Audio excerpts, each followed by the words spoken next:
All right, good Thursday morning, everybody. Welcome in.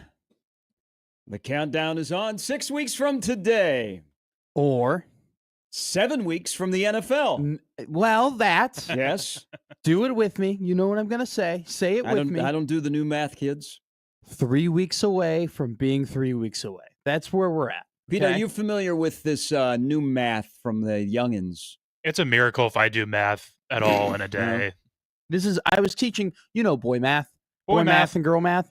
Boy math is Does how not we exist. how we calculate the weeks to manipulate how we think football will come to us, okay? It's not 42 days away. We're just 22 days away from being 20 days Yeah. away. We're almost there. I keep it simple. Keep Keep it. People overcomplicate things. It's 6 weeks. I don't have to think. 6 weeks from today, there will be football around here. 7 weeks from today, there will be NFL football around here. It'll Beautiful. It's too tough. I don't. Again, it's too. First of all, it's too early for math, and just don't. Why you complicate things? I'm not trying to youngins complicate are things. complicating I'm just things. trying Just to- make it simple. I'm just in a sad time in my sport life. Why in a sad time? Because I want football. Because I miss football. And you got I some want to things watch football. You know what? Some of the things in life you have to wait for, and you have to show a little patience. Okay. And then when they get here, you enjoy them a little bit more. But this summer is just flown by. It actually has flown by. I actually can't believe it's like July. And this would be the point in time where, when I was still in grade school or high school, Yeah. where I would be like, oh my God, like we only have a month left. Or like, Oh, I know. I would start doing the reverse boy math where I'm like, oh my God, I'm 3 weeks away from being in August, which means I'm 3 weeks No, away yeah, I knew that was coming. from seriously. I've been doing this my whole life, man. This isn't like a new like TikTok phenomenon. This is how I've been doing math to manipulate my head. It's like the guy who's like, I have 3 days or 4 days in a day, and now he's manipulated space and time where he has 28 days in a week. Stack that over a month. He's way ahead of you. Stack that over a year. He's kicking your ass. I'm just Stack that over 5 years. His life is completely knock different. on wood. Just waking up every morning. That's all I care about. You've never I don't seen wanna, that guy? I don't want to do. Hey, you know what? There's 30 minutes left in this hour. No, you know what? It's another day. We're lucky enough to be here. We're lucky enough to talk sports with all of you guys. And I'm going to hold your feet to the fire here if something happened yesterday. Oh no. But I don't want to. I just when the morning starts, the day starts. It's a whole new day. I don't want to overthink things. So 6 weeks from today, I will be excited. 7 weeks from today, I will be even more excited. 4 I will be weeks. excited tomorrow when baseball returns because I'm having withdrawal.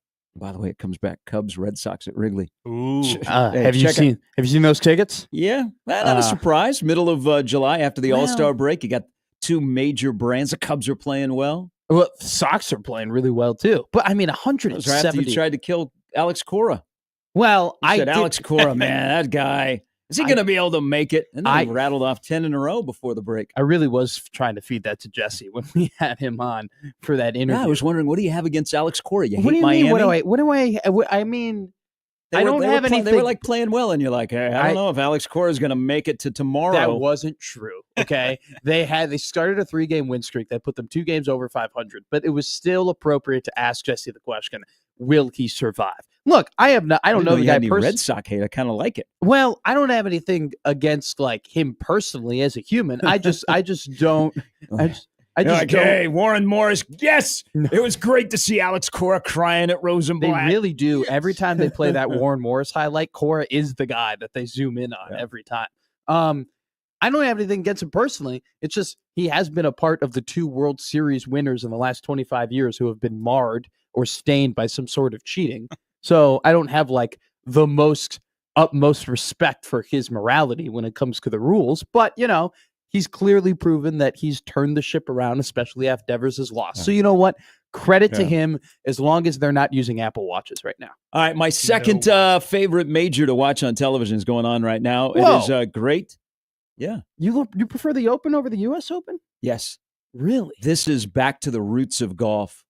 Links golf. I It's do windy, agree. It's gray. I think this is the second best viewing major. I think behind, of course, the OG. I agree from like a visual perspective. Like whenever they are in Europe, it is so much prettier Mhm. in terms of like the courses. And like, look at this. Like this is just a beautiful layout. But Yeah. the carnage No, no, that you but, get at the U.S. but Open. that's the golf. I'm talking Yeah. about the viewing the viewing? experience. Yeah. Yeah, I mean, it's just so pretty. I would kill to golf on one of those courses one day, and I think it would be beneficial to me because it doesn't seem like there are too many trees that I can snap hook it left into. So just as long as I got some green grass in front of me, Well, you don't I feel have like- with links golf, you're okay. I know exactly. That's what I'm saying. I feel I've never played links golf, but I feel like I would be a great links golfer. You never have? Never. There are more and more links courses that are popping up. See, I thought with all your travels with your putter in the back seat, you would have fallen onto a links course. You know what? Where I grew up, there was Oh. just not a lot of links golfing. I think there was like 2 courses in my area, and we just, you grow up playing like the backwoods courses. But I've never played. I'm sure that I would very much enjoy it until I get into one of those bunkers, and then I can't get out of it. At 2 a.m. this morning, Phil Mickelson was in the lead. He's on 17. His second shot, he is 1 under. Olesen is Lee Westwood just birdied. So there's a 2-way tie at the top of 4 under. Scheffler has been okay. I think he is still 1 under. He had a nice up and down on 4. This is what's great about this event because you wake up in the morning and there is live sports on, like sports that matter, not KBO baseball. Well, I guess back during COVID, Go it kind Bears. of mattered. The morning has started pretty good because the weather isn't bad. Like the And they're weather scoring. here in Omaha, by the way, what is up? Bill Ranby, love you long time. This is like a top 10 day. It feels like it's late I've been hearing September, that. early October It's incredible. here in the weather in Omaha. But the weather in at Royal Portrush today looks really, really nice. I like it when guys are golfing in sweaters. It just looks classy. Like when they got the crew neck sweaters. So we'll keep you updated on that. The Open is underway. So welcome in, everybody. We're off and running. Gary and Matt. Peter is in for Jimmy. No update on Jimmy and the addition to the Chavez family. I think today might be the day. I think We have a so. little We'll one on see. the way. Coming up later on the show, Sarah Baker Hansen will join us. Steve Sipple stops by ahead of Big Ten Media Days and the trip to Vegas. Sip in Vegas. That'll be a fun vlog.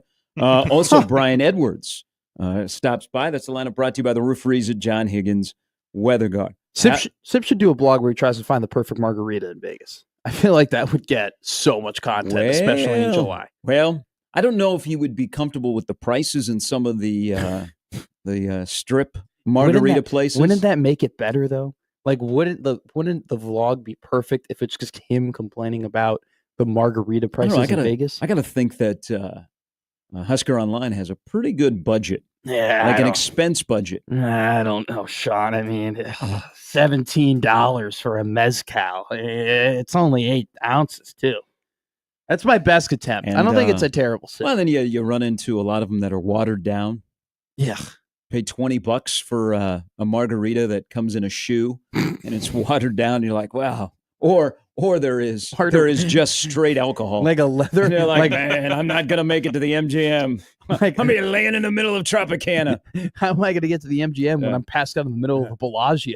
But as I woke up this morning, man, somebody is really, really good, especially in the world of being a comedian. Oh, When you God. wake up in the morning and you are LOLing still at stuff that Shane Gillis had last night at the ESPYs. Sometimes the ESPN takes the ESPYs way too seriously. Like, I they're mean, like, oh, yeah. okay, They But still do, but they do a couple of really good things. they do. Sometimes they hit a home run with their host, and I think that whole show is about the host. So Norm Macdonald, of course, was the Mhm. best. We have competition because last night Shane Gillis, who is not for everybody, including you. Oh, I loved them. Oh, Okay. Are we going to have to revisit this We're not- ridiculous we're thing you not- had about we're the not- cheer comedians? We're not revisiting. Did you change after you're going to see him in person? I will surrender. Okay. I will surrender. All right. Have Okay. you moved him up from what you had him like a tier Tier C? B. Tier Tier B. B. My clear statement was he's not an A-list comedian. He's a B-list comedian who very much more than anyone has Peter, the potential. It was Has a the ridiculous potential segment. to. It Okay. was- First off, it wasn't a ridiculous segment. It was It a was- very funny segment. Okay. Secondly, Matt, people were putting Matt in a body bag. For no, this they just weren't. weird. Matt just blocked it stood out from my his memory. ground. Shane Gillis had just come off hosting Saturday Night Live and was going to be in Omaha. By the way, I see. Was he in Kansas City Saturday? What a bonus there to be in Good for KC him. and you get him off the ESPYs. Yeah. But Matt was going to see him, and by the way, got upgraded. Yeah. like second row. but he did not. He had him way down. Well, there's a long list of comedians that Matt wasn't familiar with their game. That's not okay. So the comedians tier B. So older. We had people putting him in a body bag, and I was like, I got no defense because I think Shane Gillis is a tier A comedian. Older comedians. There were some older comedians that I did not know, but I did know a lot of comedians, and I was going off of more so legacy than anything. Okay. And I said that he was a B-list comedian with the opportunity more than anybody else to be an A-list comedian. I went to his show. You're right. I got upgraded. I sat on the floor. It was absolutely incredible. Okay. He was hysterical. He was by far the best comedy show that I've ever been to. And then yesterday, he put up what might be pound for pound like the best like monologue for an award show ever.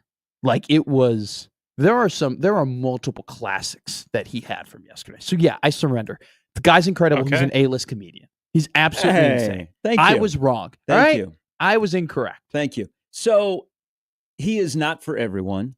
And if you're familiar with his game, he is very self-deprecating. Very. But when you do that show, and it's not the easiest show to do. Again, sometimes ESPN takes it way too seriously. But then that show is meant for the Arthur Ashe Award, Jimmy V, the moment with Lee Corso last night. That's what that show is Yes. for. I could care less of who wins the team of the year, the male athlete of the year, but it's a good tribute to special things and then remembering people that have passed during the course of the year that are involved with sports. And Shane Gillis is perfect as a comedian because they always say in comedy, 50% are going to like you, 50% are not going to like you. And if you get that ratio, that's really, really good. Yeah.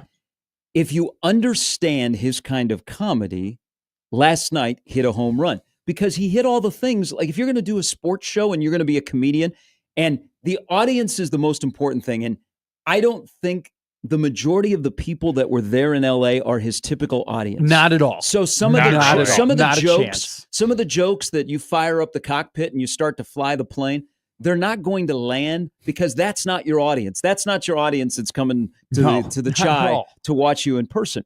But when you do one of those shows and it's, this time of the year around sports, you have your benchmarks, okay? Yes. You got to hit Shadur Sanders. You got to hit Caitlin Clark. You got to do a little politics. You got to throw in a little Bill Belichick, and then kind of work your way around the room and pick and choose. Joke. He hit a home run. But, I mean, to use a sports term in a sports show, he hit a home run. And I woke up this morning and I was still laughing at some of the stuff he said. And then one of his best things, because the show was wrapping up, I kind of overlooked. So he did a Diddy joke. I know, it was perfect. With Drewski on stage, who was kind of attached to Diddy. Dang, I missed that And one. Drewski, who, by the way, is like a super fan who, get out the way, the Eagles won the team of the year, and he acted like he was on the team. Yeah. But he did that joke while he was next to him on stage, and I'm like, oh, man, what a perfect night. It was. People are talking about the ESPYs this morning, and they're not talking about they talk about the Corso and the Penn State volleyball. Sure. But they're talking about Shane Gillis. So good on you, a tier A comedian. He's been bumped up. The Brittany Hicks joke might be the greatest joke of all time. Okay, seriously, might be one of the greatest jokes ever for a multitude of reasons. The main one is that everybody fell for it.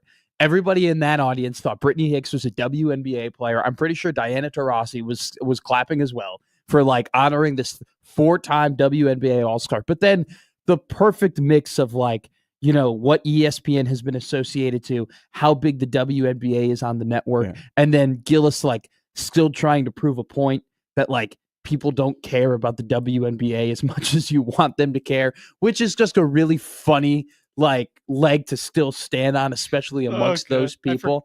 I keep looking at the Brittany Hicks. It was incredible. So it was incredible. So that it is a friend of his. Yeah, I believe that the woman they showed isn't she Biden's former press secretary? No way, really? She looks. If she's not, she looks exactly like her. Yeah, I'm pretty sure that John. So it's not. He made up a name, and it's a friend of his. The person that was sitting next to his just friend happens to be. Yeah, but the fact that people started clapping, I mean.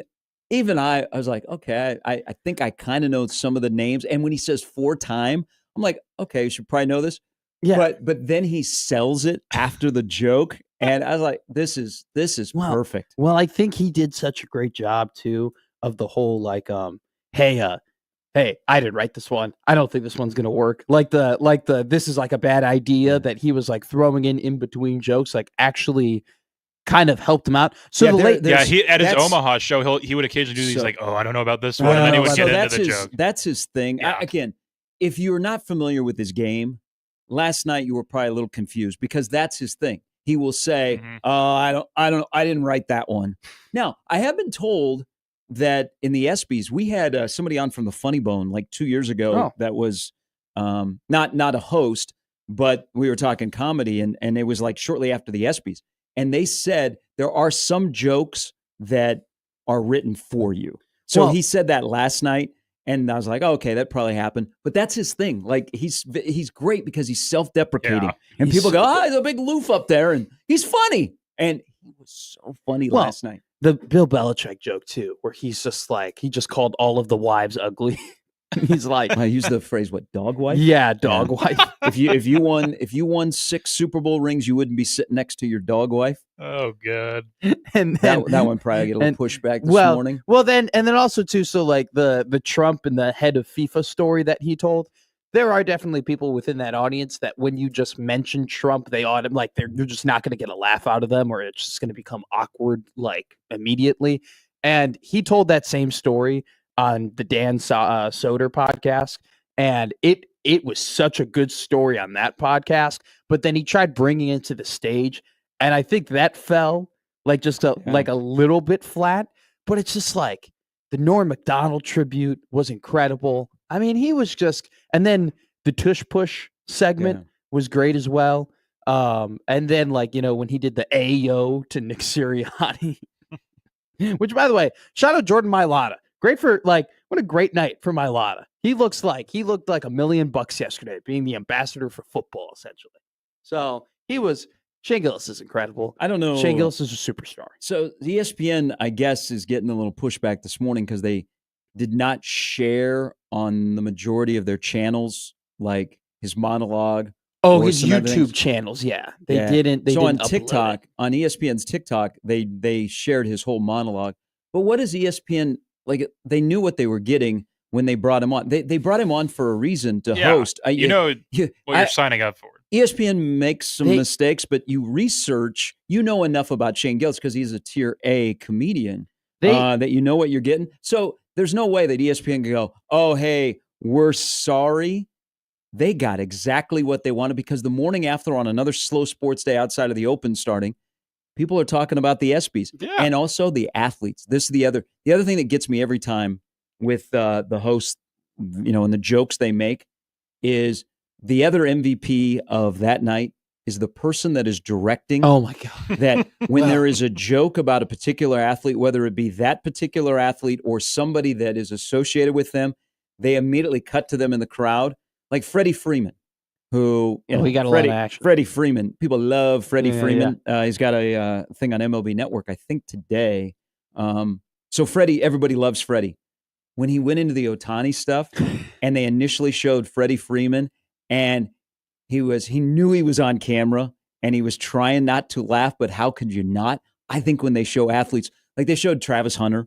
Well, Travis Hunter tried to kind of hiding his... like Simone Biles. And sometimes like Simone Biles didn't understand a joke. And her husband, the NFL player for the Bears, he was kind of like stone faced. But then you got John Jones and Drewski, and they're like, yeah. Jonathan Owens, great. Jonathan Owens was incredibly stoic and tired. Like I don't think he laughed the entire night, and I think he was trying to help himself.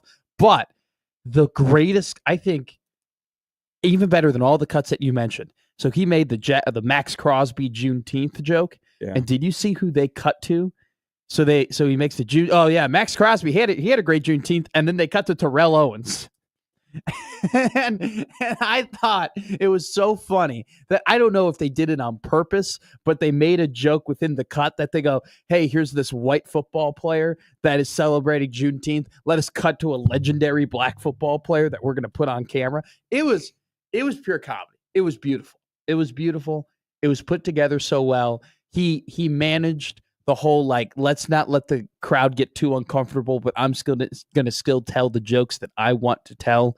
I'll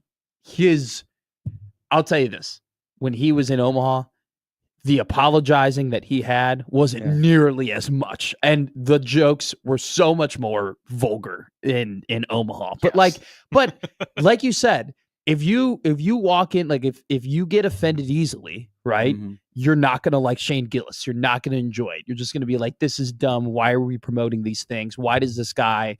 I mean, I could see how someone says like, oh, he's obsessed with Trump, and stuff like that. But if you walk into a Shane Gillis concert understanding, hey, it's a comedy show, and he's literally there just to make you laugh and say things that you would never hear outside of the stadium, you are going to have the time of your life. And that's what some people in that audience experienced yesterday, and that's what I experienced when I went to him a couple of weeks ago. And I know Peter probably say the same thing. Yeah. Peter, were you in the second row at the Shane Gillis concert? I was there. I was up in the 200s, but I bought tickets in the nosebleeds with the working man because I am the working man.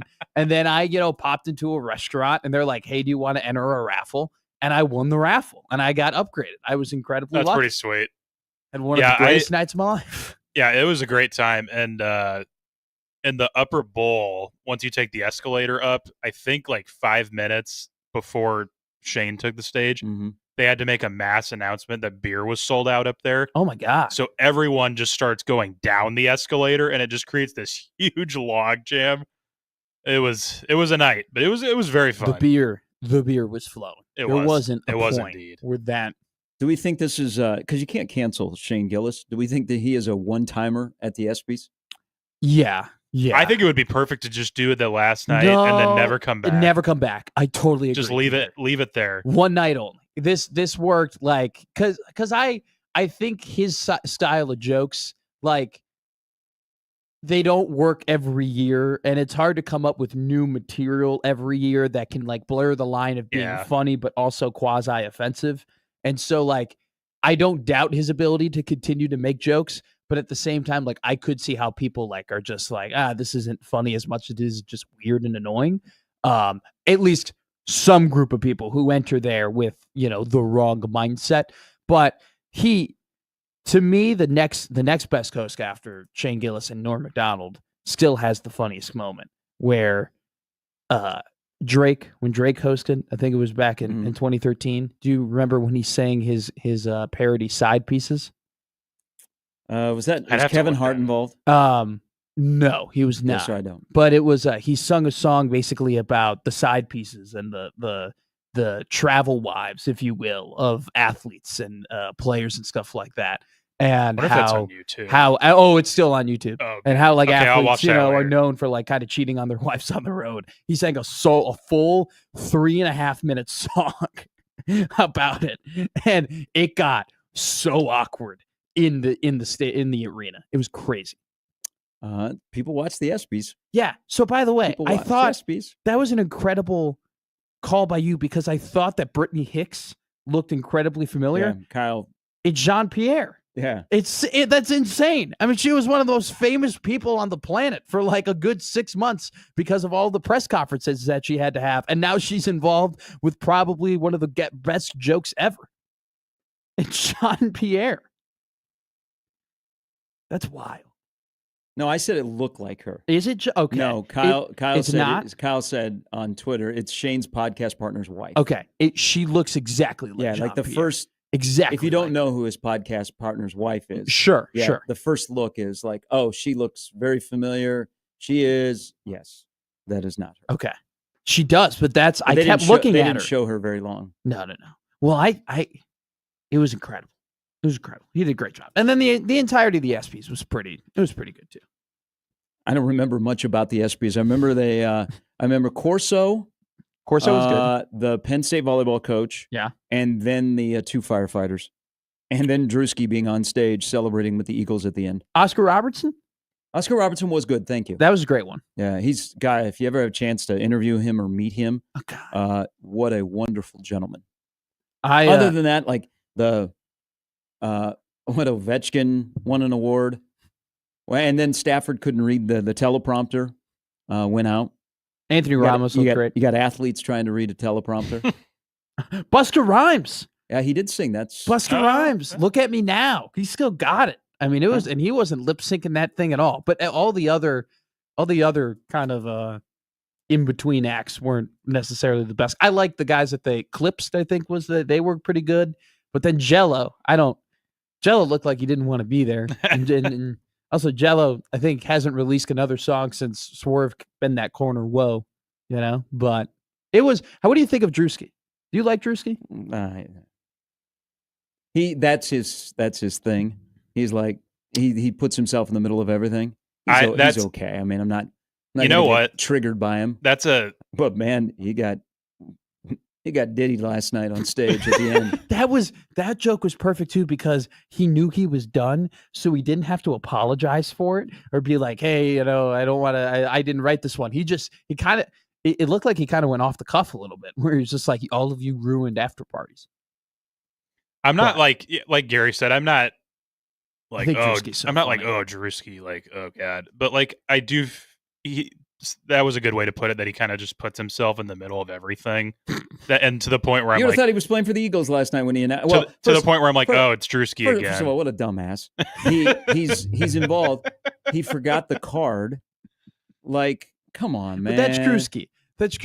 That's like who he is. That's like his character. Like that's what he does. Like he had I don't know if you knew what that patch was on. But you're not the funny guy on his suit. They didn't hire you to be the host. The patch on his suit, which could have been records, which is like his like little skit where he brings in a bunch of random people to try out. He is an incredible case study, because he is one of those like skit comedians that became incredibly popular on social media, who's now trying to break into like mainstream comedy and be like a popular comedian. And I don't know if it's working for most people, but it's working for me. I think I just love slapstick and sarcasm, and that's just what he is. That's just what he brings. He is an idiot, but he's a funny one. Caitlin Clark, Aaron Rodgers, Donald Trump last night. Shane Gillis did not hold back. Usually it's a TV filler after the All-Star game before things get heated up again. Man, the ESPYs, I'll be curious to see like what the TV ratings are, because we'll be hit with that today. But it will probably be, I bet the ESPYs and just the segments, the ESPYs will probably be more viewed post ESPYs instead of people watching them live. Because I don't know the last year I was able to watch the whole thing live. I don't remember either. I usually just watch the clips. Couldn't tell you. If there's been a local, somebody up for a local award, I do watch that. Yeah. But would Shane Gillis be in line to host a pregame college football show? Yeah. We like comedy. Yeah. We like comedy on our college football. We like hiring people that have a loyal following.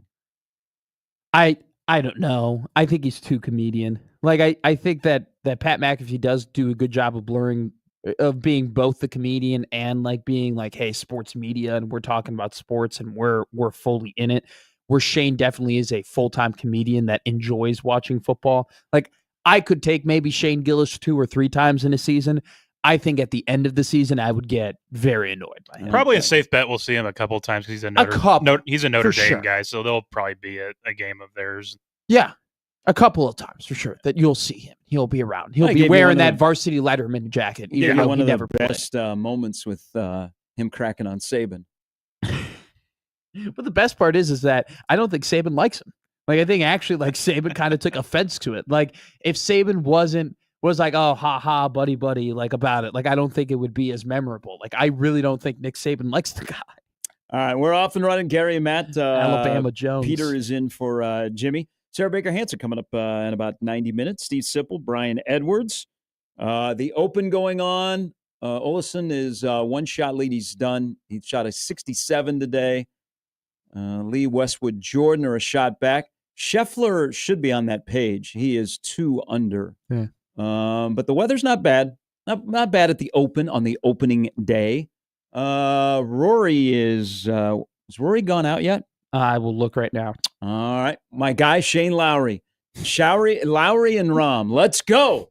We'll keep you up on the leaderboard. It's a Thursday morning in Omaha, where Shane Gillis once performed as a Tier A comedian at the Chai before the other 2 that are in studio. But then last night he performed in L.A. The big time. Yes, Sean, the joke about Caitlin Clark and him having in common. We're back with more after this on 1620 The Zone.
All right, programming note, Phil Steele will join us coming up tomorrow. Nice.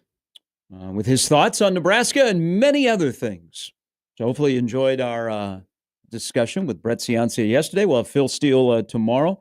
I just this came across the old timeline. Yeah. They, and of the preview magazines that just do Power 4, Brett is number 1.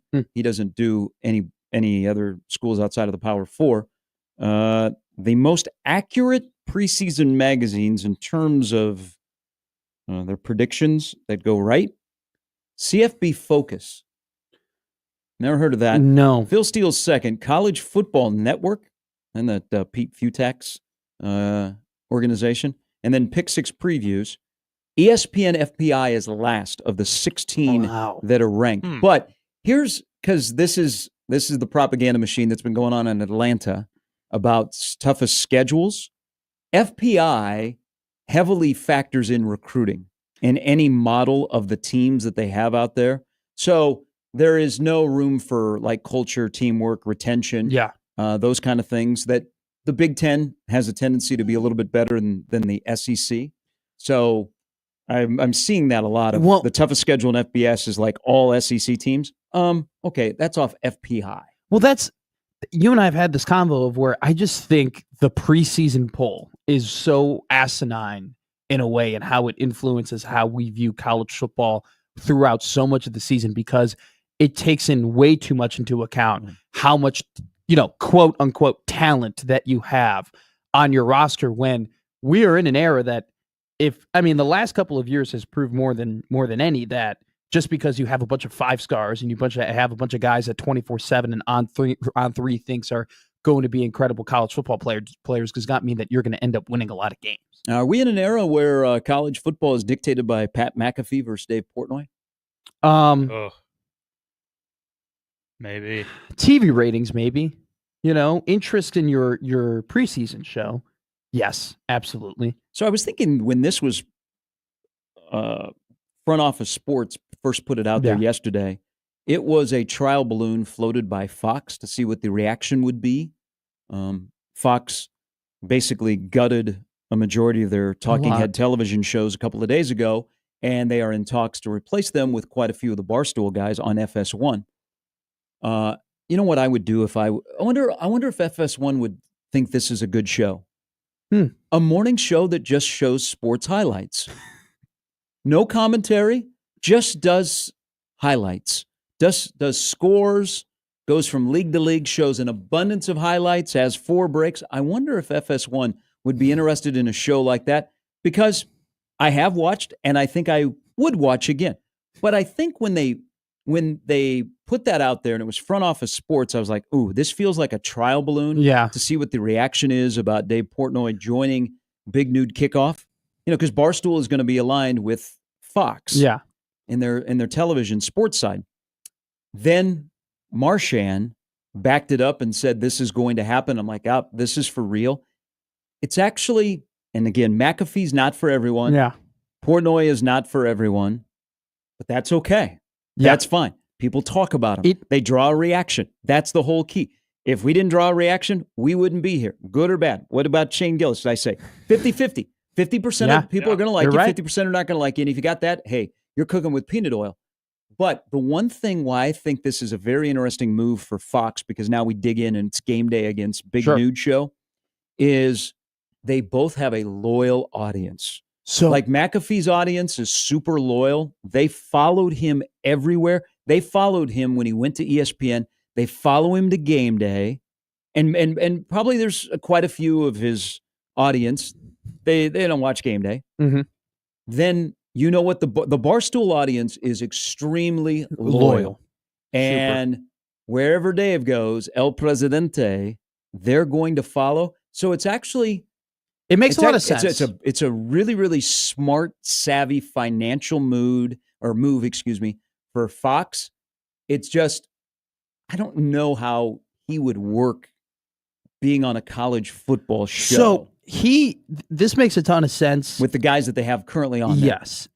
This makes a ton of sense because if you've been following Barstool, they have really been putting all their chips down in college football over the last couple of years. And it really started when Tom Brady left the Patriots and Mac Jones failed, and Dave Portnoy started becoming like an even bigger Michigan fan than he was before. And then a lot of the focus got shifted towards his fandom toward the Wolverines, which then caused them to hire like personalities that are strictly related to college football fan bases, right? Brandon Walker, Mincy, Casey Smith, Big T, Ohio State. Like they started putting their personalities and being like, all right, we need to hire people so we can get in with the Nebraska fan base, so we can get in with the Ohio State fan base. And I think this is counter programming for sure, to counter kind of that bro-ish, personality that Pat McAfee brings to game day. But also the people who love college football are exactly the demographic of people who enjoy Barstool, right? Like your 18 to 35-year-old males who enjoy beer, who enjoy being dudes, who enjoy football, like who enjoy sports. That's what Barstool targets. That's what Fox targets. And so I think with it's weird because Dave Portnoy is by far will be the most controversial person to be on national TV for college football. But I think from just where we are heading and what has been deemed popular in media over the last couple of years, it kind of is the perfect stroke for Fox. You're right. Fox would like to skew younger. Yes. They would like to get that 18 to 34 audience, but it becomes Portnoy against McAfee. But I think it's Portnoy against the McAfee, not only on Saturdays, but also during the morning. Because if they're going to program where it's going to be a lot of Barstool guys, they're thinking, okay, this is our counter to Stephen A. Smith and Pat McAfee, who are back-to-back in the mornings on ESPN. But I don't know if McAfee and Portnoy, if their fans are necessarily completely meshed together. I don't think if you like McAfee, you automatically like Portnoy. And if you like Portnoy, you like McAfee. I think that McAfee, especially since joining ESPN, has skewed toward more of an older audience in a way and hasn't been able to capture that 18 to 25, maybe as much as Barstool has just Barstool has owned that demographic. Well, that's where also so I think it might be a little bit tougher here. Sure. Because that 18 to 25-year-old isn't living on, they're not listening to the radio. Yeah. They're not watching TV. They're grabbing where Barstool is. Barstool's model is very smart because they go where their audience is. Where is their audience? Their audience Twitter. is in the palm of their hand on their phone. Yeah. And so that's where they're at. Sure. They've never, their only time they were on TV and they screwed over Big Cat and PFT on ESPN. Majorly. I mean, they really gave him the hose job. But that's the only time that Barstool has been on linear TV. Well, so they're smart. So Barstool's model is smart because they're the 18 to your demographic. Your demographic doesn't listen to the radio. No. They don't watch TV. No. Okay. What do? They watch their phone. And what is in your phone? That is where Barstool is at. It's a brilliant idea. And that's why they've been successful. But I think also they are very creative with the content and the variety of personalities that they have. There definitely are the more middle-aged men who, 30-year-olds and 40-year-olds who now know who Pat McAfee is, who watch Pat McAfee, who listen to Pat McAfee, and who have opinions on Pat McAfee. And before McAfee went on ESPN, he wasn't fully grabbing it. Like Pat, you said it. He Pat was McAfee's Barstool. He did work for Barstool. He got his big break from Barstool, and then as soon as when he realized that he could do it on his own, he kind of gave Barstool the see you later. He didn't give him the FU, but he definitely wasn't the kindest out of the door, which gets kind of folded over in revisionist history. But McAfee's audience wasn't necessarily an 18 to 35. McAfee's audience was just McAfee's audience. Pat McAfee was unique in himself. And going to ESPN, he's built that demographic.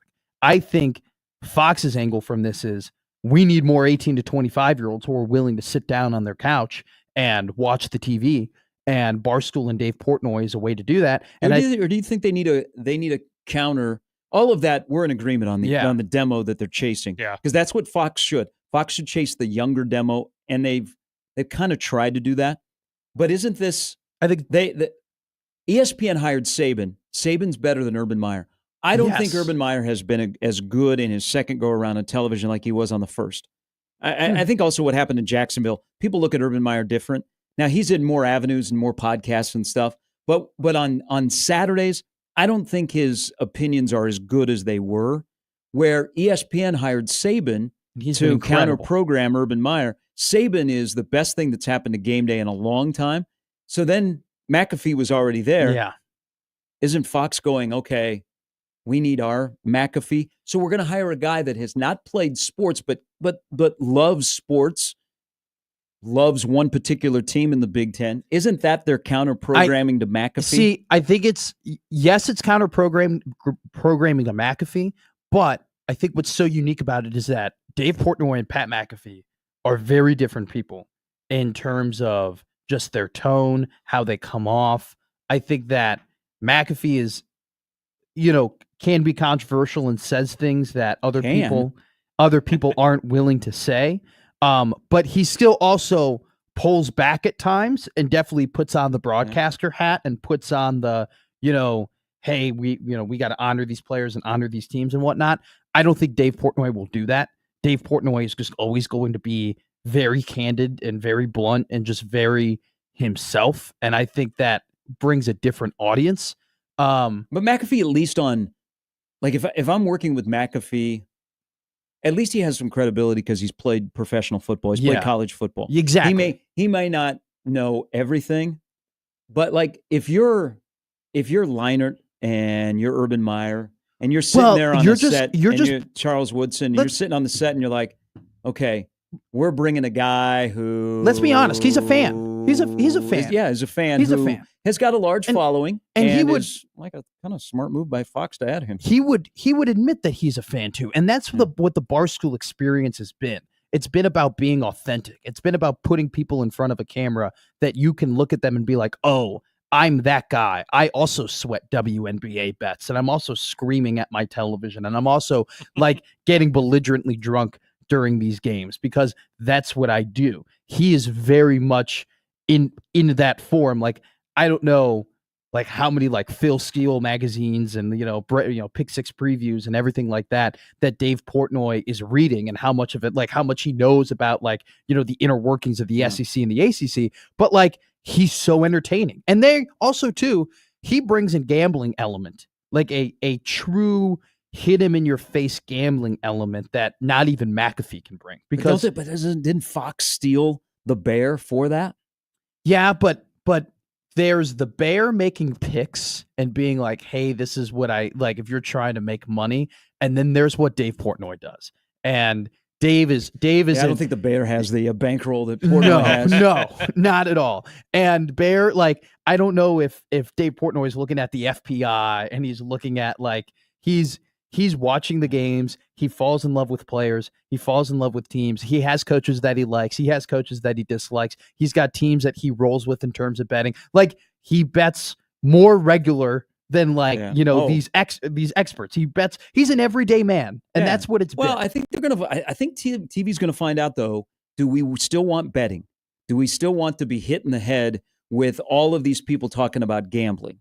Because when it first became legalized, yeah. But now it's almost like too much, and some shows are starting to pull back on that. I don't know what his role will be. I can't imagine he just is a regular that is on the set for 2 hours. No way. Yeah. But here's the other thing. And we got way too many Michigan honks that are on pregame shows in the morning on Saturdays. And hell, you might not even watch them anymore. Okay, you might have when McAfee got hired at ESPN said, I'm out. Yeah. Now, and then I'm going to Fox. Portnoy is reportedly going to be added. You're like, I'm out. I don't watch him anyhow. But in this society, what does the Big Ten presidents think of this an massive addition to a show on a network that carries their games? It has to be under consideration. Now, I know what this world is like, but there's somebody this morning that doesn't know who Dave Portnoy is, that runs a Big Ten school, that someone in their office is going to go, do you know the history of Barstool? And they're adding them to a pregame show, and they might be on our campus, President. There should be, honestly, in my opinion, I think a lot of Big Ten, especially Big Ten football programs, should know who Dave Portnoy is already, because he's a main reason why Bryce Underwood is the quarterback over at Michigan. I mean, he was a massive, not only like just donator, but broker in that entirety of the deal. Like you have, and Dave Portnoy has gone, and Barstool they have gone through phases that have followed the phases that Dave has gone through. And when he sold the company to Penn initially, right? This was back in 2020. I love that you're a stoolie. You are all in.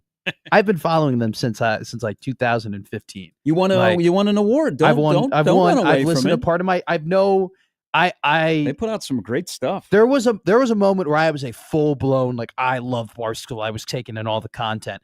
I'm not that anymore. The guy that runs the Barstool Husker. I do. And I still very much enjoy their content and still very much follow them and then fans of what they do, frankly. But Barstool has followed the path of Dave, and Dave, when he sold to Penn, wanted to take that money and be an owner of a pro team, and he wasn't able to do that. So now he's affecting college football. More on this because this is reportedly going to happen today officially. So when Nebraska and Michigan play, the Bussin' Bowl and Big Nude Kickoff is live in Lincoln, Nebraska, with a Michigan guy and another Michigan guy on the set. How about that? A little bit later, Sarah Baker Hansen, Steve Sipple, Brian Edwards, it's Gary and Matt with Peter at 1620 The Zone.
Well, where did Scotty go?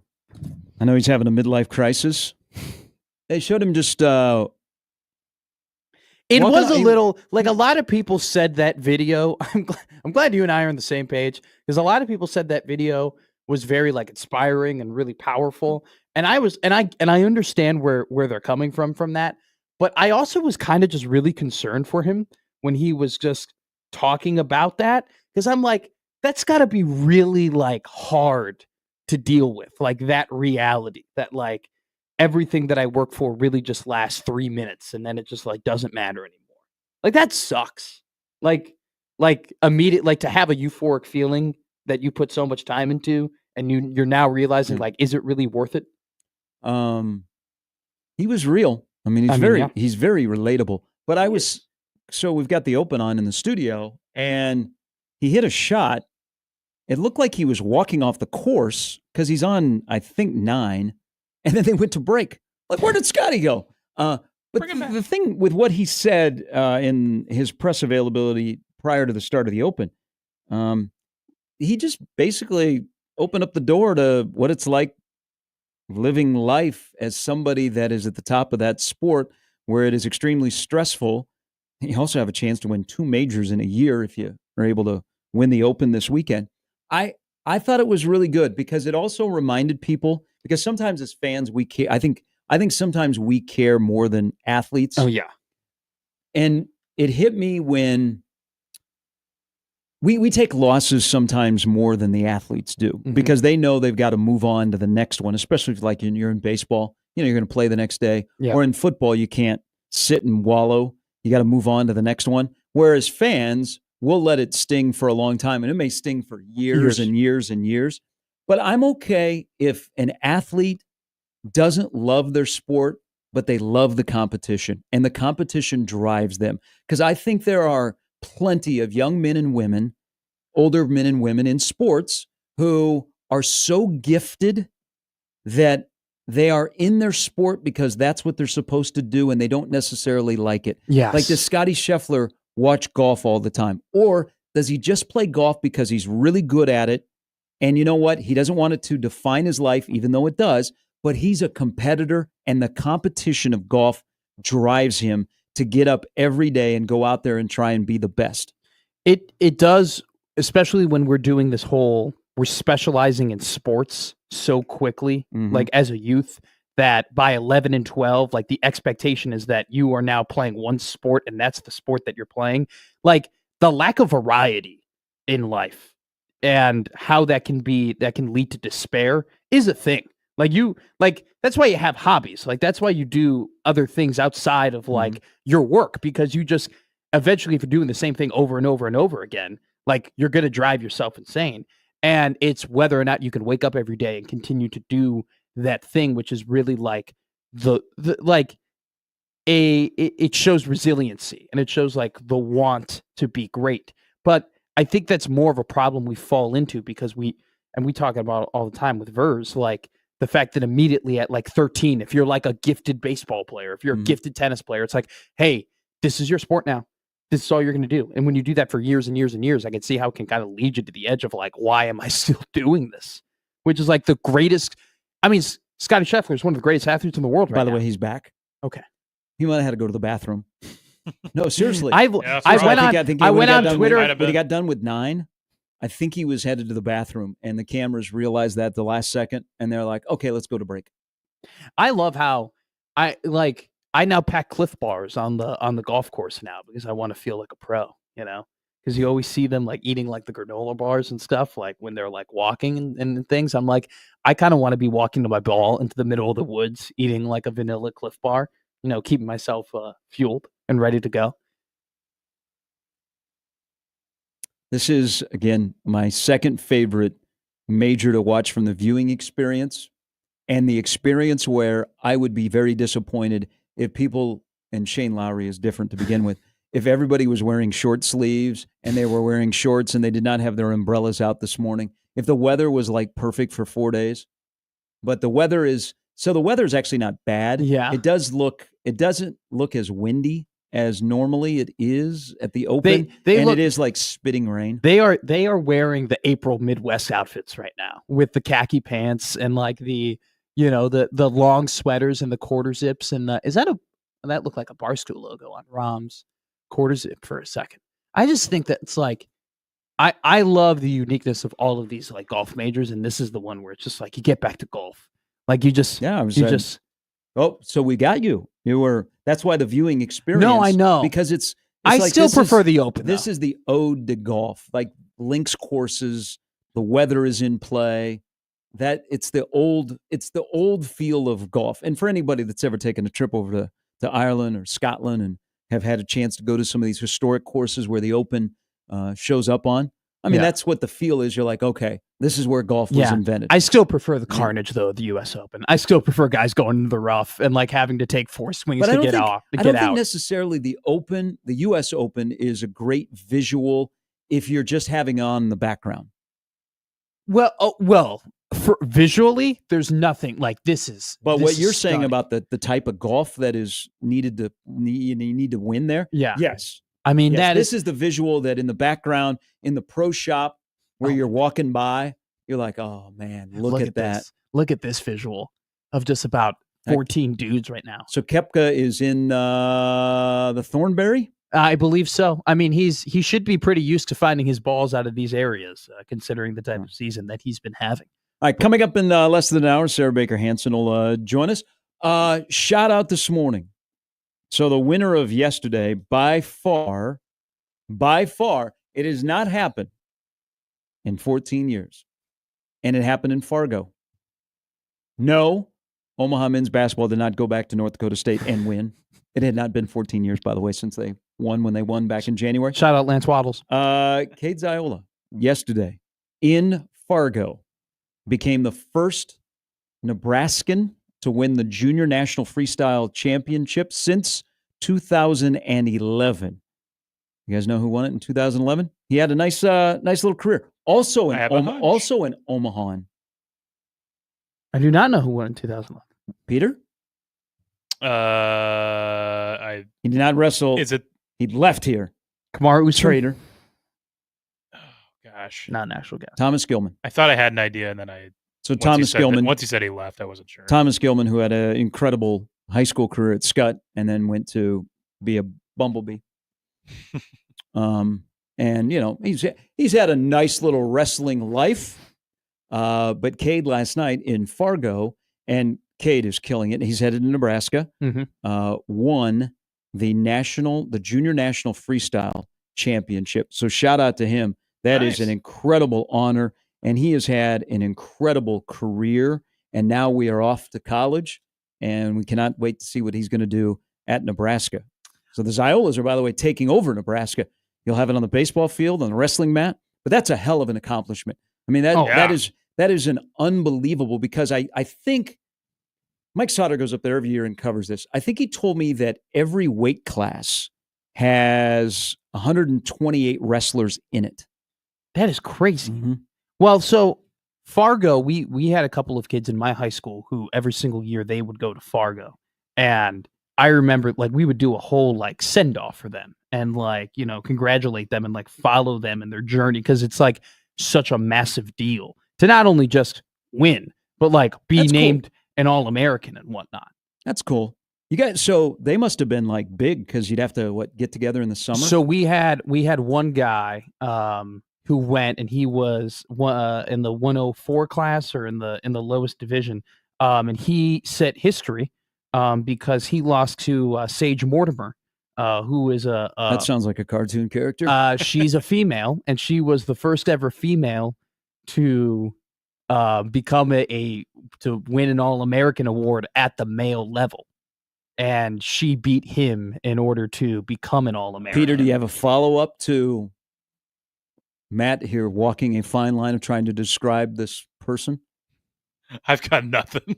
So he lost. So she was a female wrestling in a male bracket, or is she a female that became a male that wrestled? No. She's a female. She's still a female. She's still a female to this day. She's still wrestling in college, and I think she's trying to make it to the Olympics. She's actually she's an incredibly. If you look her up, she's an incredibly accomplished female wrestler. Which college is she wrestling? Just look up Sage Mortimer. You'll find her. But she became a really big star, especially on Instagram, because she defeated a kid from my high school in order to become the first female to become an All-American in Fargo in that wrestling division. She's really, really good. I think I follow her on Instagram to this day because she was such an inspiration. Iowa JD is being very technical with me, by the way, a wrestling term. The other thing, and I'm going to use this, Cade Ziola had a technical fall to win the national championship. Iowa JD does not want us to take credit for Thomas Gilman being an Omahan because he's from Carter Lake. He was born in Council Bluffs. Okay. Well, where'd he go to high school? I believe that high school is at 156th and Center. You can both places can claim it. There are, you know what? Depending on the day, friends? depending on the day of the week, JD, we claim Council Bluffs and Carter Lake. I claim Carter Lake. I love Carter Lake. I enjoy Carter Lake more than any Omaha implant. I feel like I enjoy. I like Lake Manawa. That feels Omaha-ish to me. I'm Carter Lake guy. Zorinsky, Manaha, Standing Bear. Look, Council Bluffs and Omaha. Why can't they be friends? Okay, we both have very good things to give to each other. We have a zoo. They have casinos. And nice gas stations. Fair trade. It's a fair trade. You get to see the zebras, and I get to double down. Hey, that might be a tough sell to the Nebraskans. Hey, we're going to trade 3 elephants for a blackjack table? No, why can't we just accept Council Bluffs? Why can't we be friends? Look, I know I'm new here. I know I don't understand the full history and maybe the inner workings between the two places and the relationships and whatnot, but as an outsider trying to become an insider, I think both sides help each other. I scratch your back, you scratch mine. I go to Casey's and I get to fill my gas up like 30 seconds quicker than usual, and you come over here and you have some great food. Those Casey's over in Council Bluffs, I feel like they're just the fill-up time is just way quicker. I just feel like I'm using Guido from Cars every time I'm over there. I stand up, bang, bang, bang. There's no wait time or please enter your PIN, re-enter your PIN. It's processing. Do you want a car wash? Are you a part of rewards? You can just you skip through all that really quickly over there in Council Bluffs. Like a pit stop. It's truthfully never. Well, I used to when there was a significant difference in price because of the taxes. Did there used to be a significant? I would go over to Council Bluffs quite a bit to fill up with gas, or if I was on that side of the town, I'd be like, okay, I'm frugal. I'll save 5 cents. Yes, that's what I often do over there. I enjoy filling up. Because it's just easy. You just kind of you just wave the card. And anybody else had that observation that pumping gas in Council Bluffs is quicker than pumping gas in Omaha? There's a gas station over there that's got the digital where it's it's a button. It's always a button. Over there, it's not a button. It's just a little tap screen. And I feel like it just. Yeah, the Casey's on 77th and Dodge. That's the one I usually go to. They have the tap. Pretty nice. Just feel like you guys get out much? What is going on here? What do you mean? You're new to the tap thing? The tap thing's been going on for a long time. The tap thing is one of the best things that's happened. But I feel like I'm saving. No, the tap thing is incredible. Okay, and one of the biggest moments in my life is when I tried inserting and it didn't work, and the Chipotle cashier on the other side goes, "Oh no, baby, here we go," and she just pulls out my card and she goes, "You do it this way now," and she's like, "You see these 3 lines? You just put that right there." Oh no, and sweetheart, let me show you something. She literally grabbed my hand and was like, "No, we're tapping now. You're a tapper. Guardian angel." Yes. Why we're on this about the tap? Tap is incredible. Why doesn't Walmart do it? Walmart doesn't do it. Walmart doesn't do it. Walmart is the insert the card still. This happened to me. Even at self checkout. I went to Walmart and I didn't have my wallet on me, but I had my phone, and I have my debit card on my phone, which is an incredible use. And I literally couldn't leave Walmart with the things that I wanted to leave because they would not take tap. Oh, you had to abandon everything? I literally had to go back, and I put my Pringles back where I got them, and I put my beer back where I got them, and I went back to the parking lot with my tail tucked. They don't have the ability to scan your phone just to shoot it with the little gun? I literally looked at the lady, and I was just like, what am I supposed to do here? And she's like, you're SOL. And I'm like, great. That's odd. I could have done the disrespectful thing and just thrown my stuff wherever, but I walked back to exactly the points where I grabbed my articles or my groceries, and I put them exactly where they're supposed to be, because that's what you should do. Well, not good on enough you. people. Most people would just put it in the little rack. Be like, screw that, I'm out. Or in the total opposite aisle. Well, and also the people who decide to put their shopping carts in parking spots. Come on. Very cool. What are we doing? Don't do that. But no, it's a little like it's like 20 seconds. It's like 20 seconds quicker, I feel like, to fill up your gas in Council Bluffs. I just feel like the pumps are quicker over there. I've never observed that. I guess I don't really pay what attention. do you attribute that to? I just think it's just better technology. Their I think corn is better than our corn no, in the gas. God no, Whoa. God no, Whoa. God no. You're trying to get me in trouble. I know. I just asked a question. You can get yourself in trouble. It is just a higher. It just seems like a higher grade, like a higher digitally, upgraded gas pump that I just go up there and I just feel like I'm just way more smooth with it. Like I don't really have to be sitting there as I just kind of, and we just get the details done as quickly as possible, and then I plug her in there, and then I'm good to go. Like Are we overthinking the gas pump? Because no, because you know me that I get infatuated with weird things very quickly. And when I went to this Casey's in Council Bluffs for the first time, I became very infatuated with the fact that it just seemed like it just was better digitally and like could fill up my gas much quicker, slightly quicker. I mean, we're talking about a 20 to 30 second difference. But I'm taking every second I can get. Okay. I live my life a quarter mile at a time. Vin Diesel. Thank you, Peter. I will next time I go over to that side of the river and fill up out the a gas, stopwatch? I will see if it is a better experience. It is. I don't really, It really do is. a lot of thinking. What would be the quote that? You do the screen. Quote that. You do the screen. Hot take. You Gary open Sharp. up the tank. I don't put in do a the lot of thinking. hose. You hope that it sticks when you give it a little pump, so you don't have to stand there and hold it, and then you move on. Do you not play the game where you try because every time I go up to the tank, do you fill up your tank all the way every single time? Mm-hmm. Okay, I don't. I go like I don't let it get under a quarter. Okay. And so I go up with a number in my head every time. Like, hey, I'm going to put $25 worth of gas in. Okay. I try and play the game where I try and get it exactly on the dot. Like I try and get 25, like 25.00. And so why don't you just fill up? It's just not, I know that, okay, this is a good question. I think this comes back to boy math where it's like, I think I have more money in my account when I'm just going off of 25 every time. Mm-hmm. I know that I could just fill up all the way and I'm going to use the gas regardless. Like I'm spending the money I spend on gas no matter what. Right. Mm-hmm. But I just think in my head, if I go home and I'm like, damn, I spent $80 on gas today, as opposed to going home and being like, oh, I spent $25 on gas today. On gas. That's how much it costs to fill up my tank. 80. Yeah. Well, he uses the bougie gas. I do use premium gas. I'm a take it to almost E, fill it up all the way. $80.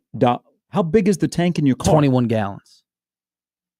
Oh, that's what 21 gallons, and I pay about $3.60. I have to get the premium gas, unfortunately, but it's about 14 gallons. So. Like a quarter, like a little bit, like a half a tank is about like $38 to $41, depending on the sense of that day. So if I just feel worse about myself when I come home, and I'm like, oh my God, I spent I spent a lot of money on gas today. If I just spend 25, I'm not going to think, I've spent 25 3 weeks in a row. I just think. Now, what would be the funniest outcome of this whole thing is if Gary. Gary goes to to I know do it makes this, no sense because you're going to spend that money. I know, regardless. I know it makes zero sense. I know you're looking at me. You're like, this guy's stupid. Like, what is he talking about? Yeah, I know I'm going to spend it no matter what. But when I go home, this is the thing. When I go home and I sit down every day, I think about the money that I spent, and I go, was today like a good day, like a fruitful day of spending money? And I will never be like, if I sit down and I'm like, wow, I spent $80 on gas today. Like that will never be like oh yeah, okay, that was fine. But if I go, I spent $25 on gas today, to me, that's just like, oh, that's the cost of doing business. So yeah, I am going to fill up in 10 days as opposed to filling up in, 27 days. And I will spend the same amount of money regardless. Vince on the stream said, when was the last time you've ever been to a full-service gas station? I believe our guys across the street here at 50th and Dodge are still full service. Like, is that with a car wash too? Like, what's a...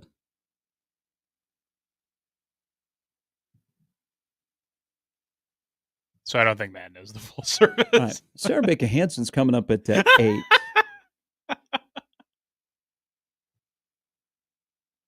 You know, I shaved today. You a fan?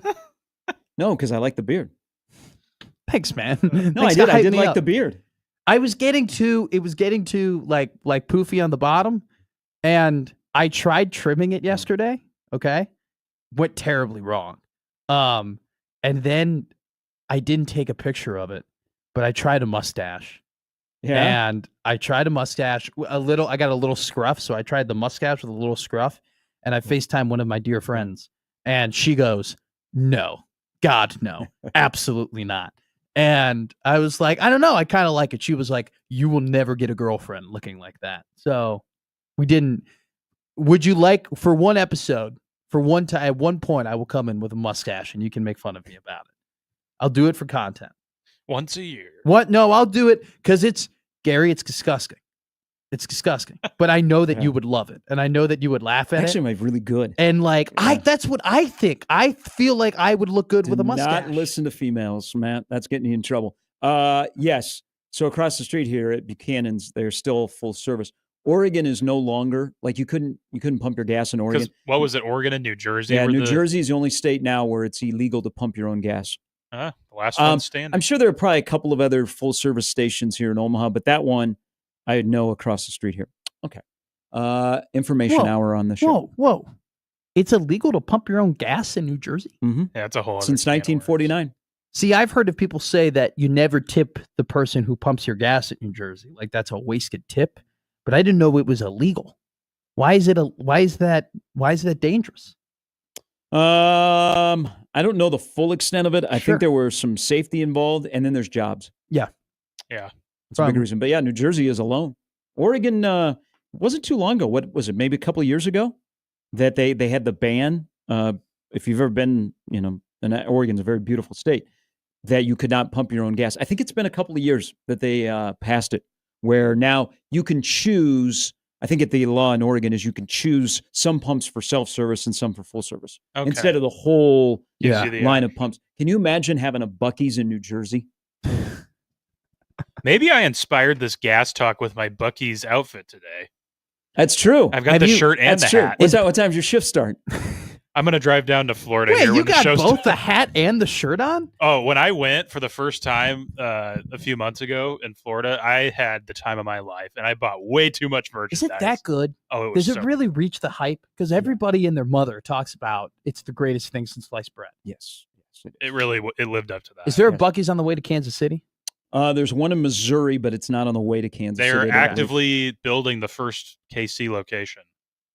It's in the works. Okay, I've never been. But I will say, because of Mahomes. Is that why? Is everything good? Whataburger, Buc-ee's.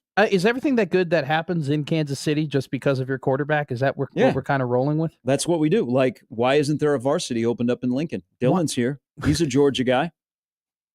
I want Cookout after watching quarterback. I've never heard of Cookout before.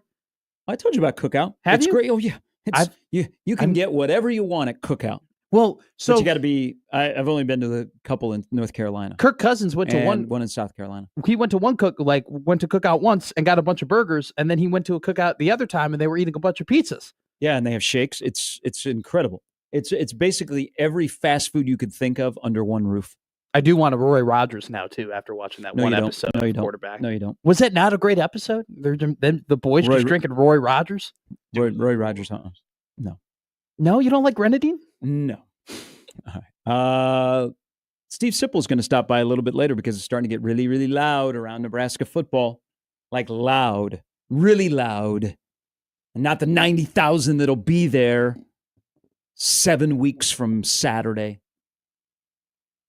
Gary and Matt on 1620 The Zone.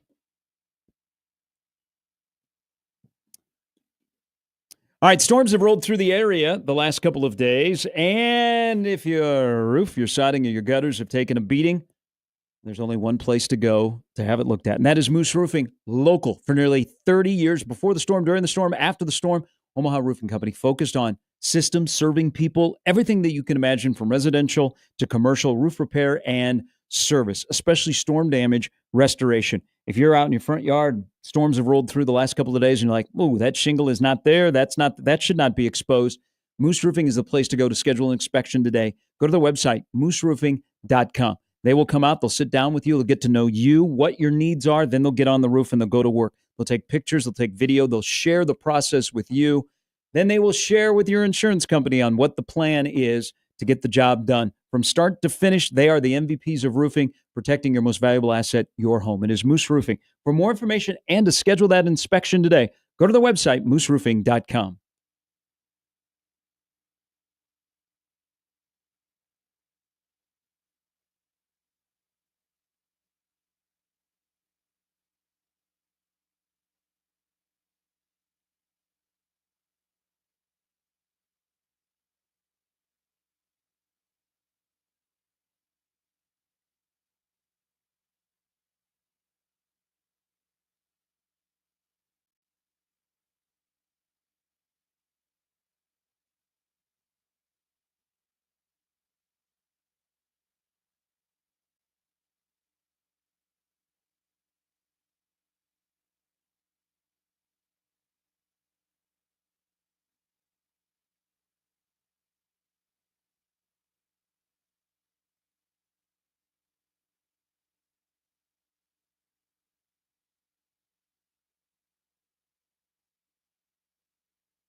It was nice to get a little basketball. Creighton in Nebraska yesterday during the heart of talking season in football, where the Big Ten was standing up to the SEC.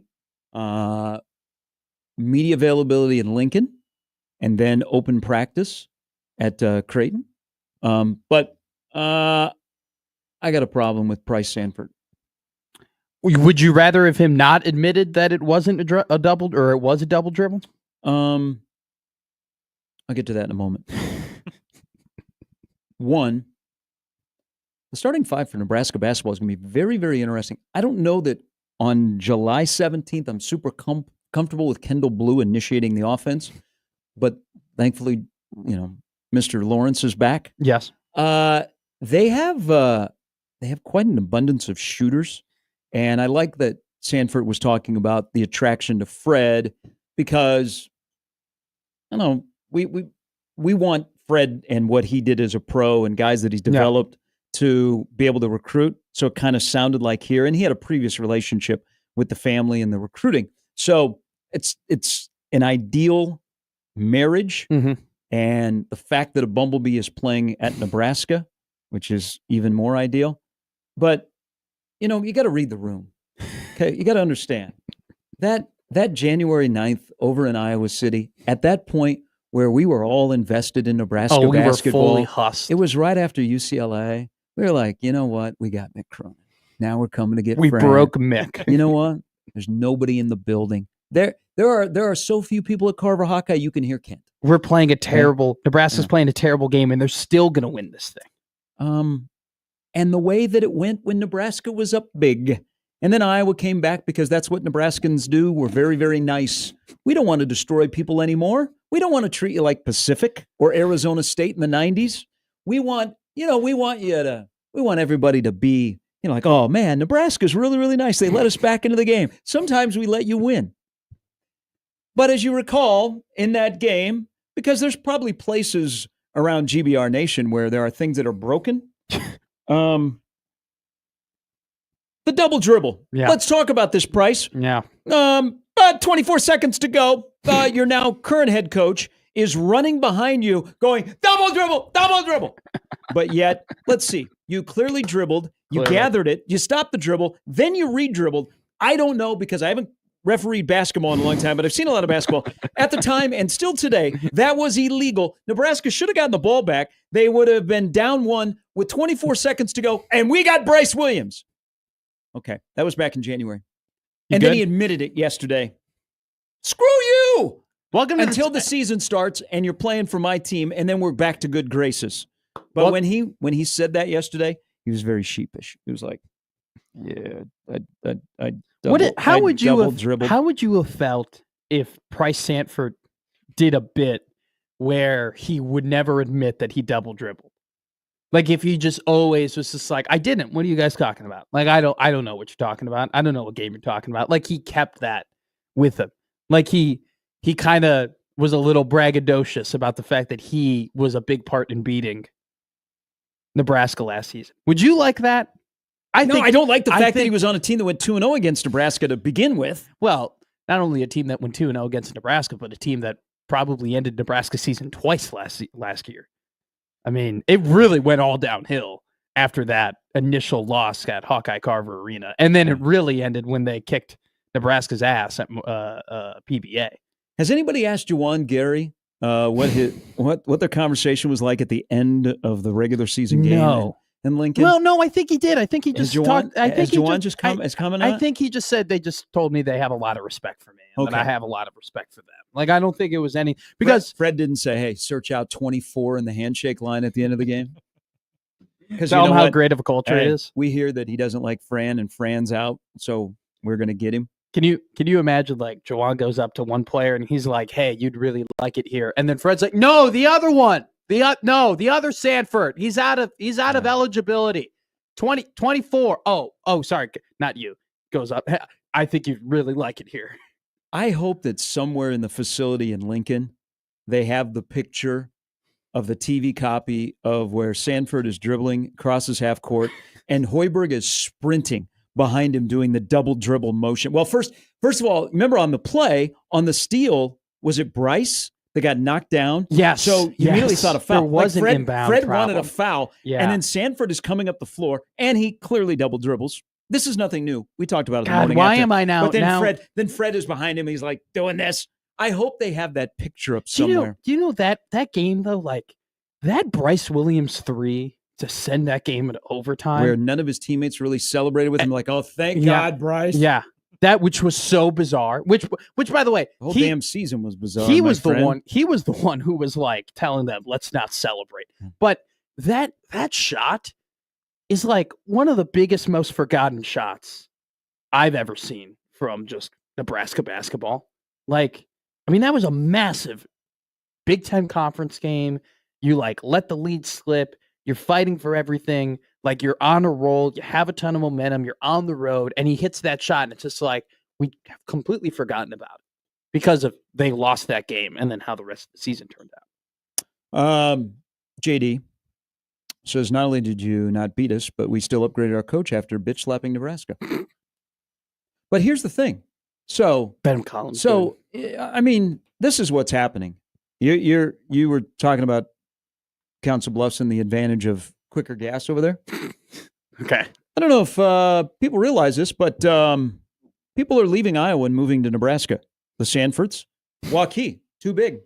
You know what? Too many people are moving to Waukee. I'd rather move to Lincoln.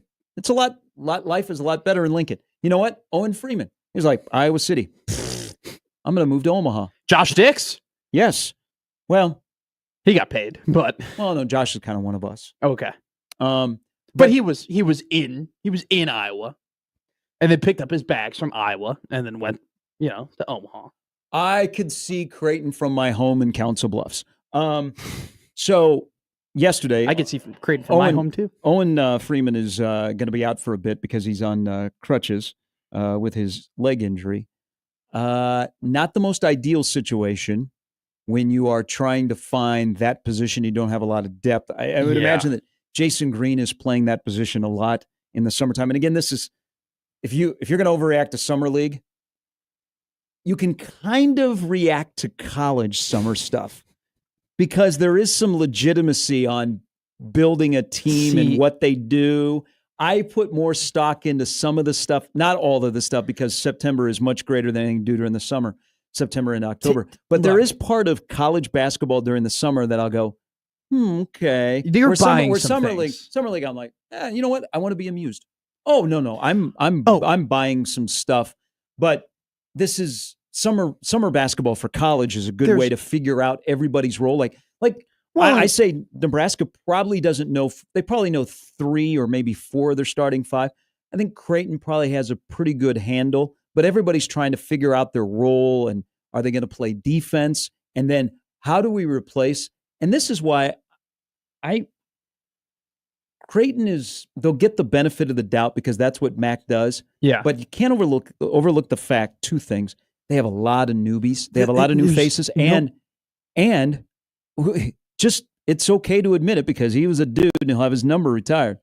You got to replace Kalkbrenner. Kalkbrenner did so many things that over the course of the next year, you're going to go, oh, damn. Yeah. 11 would have been there. 11 would have done that. It would have been the lob to 11. It's just that he was that good that you don't have anybody on your roster that walks in the door and goes, check, I'm the next Kalk. No. Well, but Freeman not going through summer is not the most ideal thing because of they don't have people at that position. But I'm intrigued. I liked a little basketball yesterday. Creighton is absurdly talented this season, but they just don't have any continuity in terms of what they've done, what they did last year to what they're going to try and accomplish this year. And I think that Mac and his staff have done a very good job of building a roster and recognizing that you're just not going to 1-for-1 replace Ryan Kalkbrenner, but instead they kind of recreated like him in the aggregate and I wouldn't say they recreated him in the aggregate as much as I know where you're going. But I know where you're going here. Go ahead, say it. Say it. It's your favorite movie. You say it's your favorite movie. You want to say that Creighton moneyballed replacing Kalkbrenner? No, they did not moneyball replacing Kalkbrenner. But what they've done is that they have gotten better in other areas of their roster in terms of their ability to ball handle and their ability to shoot. And just, I think, their overall athleticism to make up for the fact that they're not going to have that 7'1" stalwart in the middle, right? Where is their defense is not going to be nearly as good as it was last season because Kalkbrenner was so integral in that. But their offense is going to be dynamite. And that's what they invested in. They didn't moneyball it at all because they went out and they spent a lot of money. And they got a lot of really good players on, like from the transfer portal. Whatever happened to the official that was in the wrong position on the double dribble back in Iowa City? No, I don't think anything. I think he probably got a raise. Because there was a transition on the steal, and then he's running up the floor, and he turns, and then that's when the double dribble happens. Wasn't there another? You would think that Sanford would have said, "Hey, I double dribbled. I'm sorry," and then give the ball to the ref. Wasn't there a 5-second call that game too, or a 5-second call that wasn't called, or like on the sideline there was like a whole other play that happened on the sideline? There was a game in Columbus late in the year. Where would you like to start? I all the losses and just all kind of just a lot of the spectacular ways that the team decided to lose just kind of meld together all at once. But then they came together in late March and then made a run to win the crown. And the only place that it's going to be observed will be across the street in a watering hole that will be putting up a banner for the crown. Cale Jacobson looked great at the crown. He looked awesome. We'll see if he contributes this season. I think that I just with Nebraska, I think that the spacing is going to help them tremendously. When Fred Hoiberg has spacing, when they're able to run a 4-1, a true 4-1, and just allow their 3-point shooters to get open shots, and then also give their ball handlers some space to create on their own, that is when that offense is humming. And I think they've done an incredible job of building going through the portal and building the roster like that. It's just Rink Mask has to be, you got to have that star. They have a plethora of shooters. I wonder if Essegian will start at the beginning of the year. I don't, we'll see. And I would redshirt Leo Curtis. I know he's having a good FIBA. He's raw. I would redshirt him. Super raw. Mm-hmm. All right. Sarah Baker Hansen coming up at the top of the hour. Steve Sipple a little bit later. Scheffler's still on the first page. Fitzpatrick is always hanging around on day one of majors. Olesen and Lee are 4 under. I think Rory's teeing off soon. That is at the Open, the 153rd Open. We'll share our favorite memories of the previous 152 when we come back on Gary and Matt on 1620 The Zone.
Today, the Los Angeles Chargers, who will win the AFC West, according to many, their vets report today.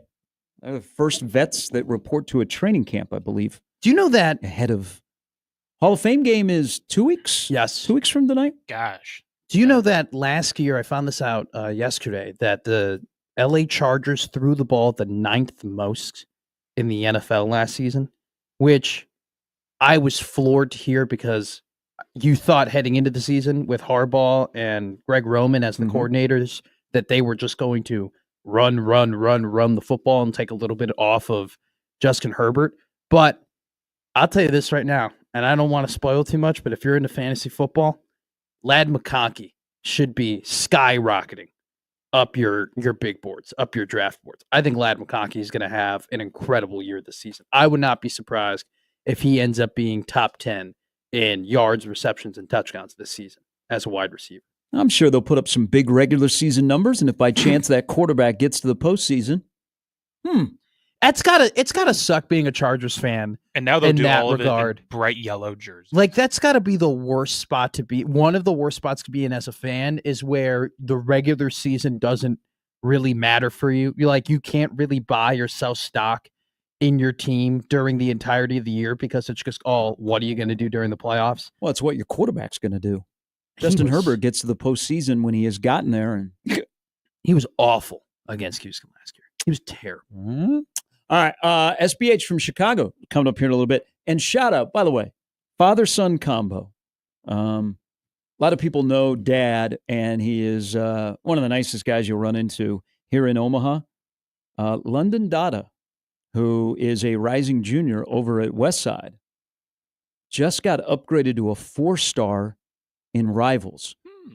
So he is playing the circuit, basketball player. His dad, Tola, who is, I've never seen him have a growl on his face. He's assistant principal over at Westside. He was first-team All-Stater at Burke, and then went on and had a nice career at Omaha. And his son, which I think until he got to Westside, he had been his coach. Okay. And London is like, I think he's listed as 6'7". He's spurting up. His only offer so far is Omaha, who offered him a couple of weeks ago at an open event. And I saw that he got upgraded to a 4-star. So congratulations to London. You think the Mavs are like, shh? Well, nobody look. I mean, he's balling out. He's only technically he's a sophomore until school starts. But he's having a great summer. And now that he's been upgraded on Rivals to a 4-star, more people will be like, okay, let's go back. Or I think is this the last weekend? I think there's 2 more weekends of open events that people will go, we got to see this guy. Sure. And then his offers will start. But yeah, Omaha was first. And it was, cool because his dad was a really good player. So his dad's alma mater is the first D1 offer he gets. Yeah, that's really neat. But now he's going to get offers above that. But good on London, man. He's a 4-star because the depth of high school basketball talent is going to be a little bit light here for the next couple of years. But we're going to have a 4-star. Just stay in a high school in Nebraska, please. Stay at Westside your entire career. Dad's the assistant principal. You can't let him go to IMG. You can't let him go to a prep Don't academy. let him go to Mount Verde or Oak Hill or our- Chino. Hey, and you know or what? Don Bosco. Hey, I understand. Weber, the team at Kearney around him wasn't going to be great, so he's at a different place. He left the state, and he's the top player in this upcoming class. Just, you know what, London? I know Dad's the assistant principal. Just stay at Westside for 2 years so we can all watch you, okay? Thank you. I'll do you a favor. I'll call Whitney Young and Simeon and make sure that they don't give London a call. All right, Sarah Baker Hanson's coming up next on Gary and Matt on 1620 The Zone.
Our favorite earworm, whenever we have guests come on, is Sarah Smiles, which means that if you've been listening to the show for a while, you know that our favorite foodie is about to hop on the call. We welcome in Miss Sarah Baker Hansen, Omaha food critic. Sarah, how are you? How's it been? It's been a while. Just give me an update. How have you been? Where have you been? What have you been doing? What food have we been eating? It's been a second.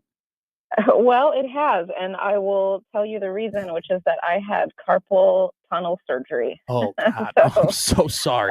So sorry to hear that. I had on both sides, but I'm doing well. Okay, that's great to hear. So, gonna be totally honest with you, haven't been doing quite as much dining out.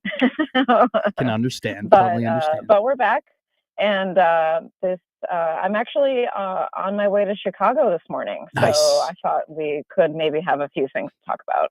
Well, you are going to, and I know you know this, that my hometown known for food, but Peter told me about an hour ago that you were going to Chicago, and I got really excited because I've been thinking about this when it comes to Chicago cuisine, and I think that you might find it, especially now in your go around. But I've noticed that I just feel like with Chicago, there's less and less of those shacks, less and less of those true, grimy, meaty, hey, you're going to get a burger and a hot dog wrapped in fries and you're going to be okay with it. But there's been an incredibly, while it's gotten away from that, there has been a massive investment in true fine dining, especially in the Loop area. And I think that, if you're going to get away with you're going to get rid of some of those grimier aspects, you better invest heavily in the nicer aspects. And I think they've done that. What is your kind of take and your observation been on the evolution of that city's cuisine?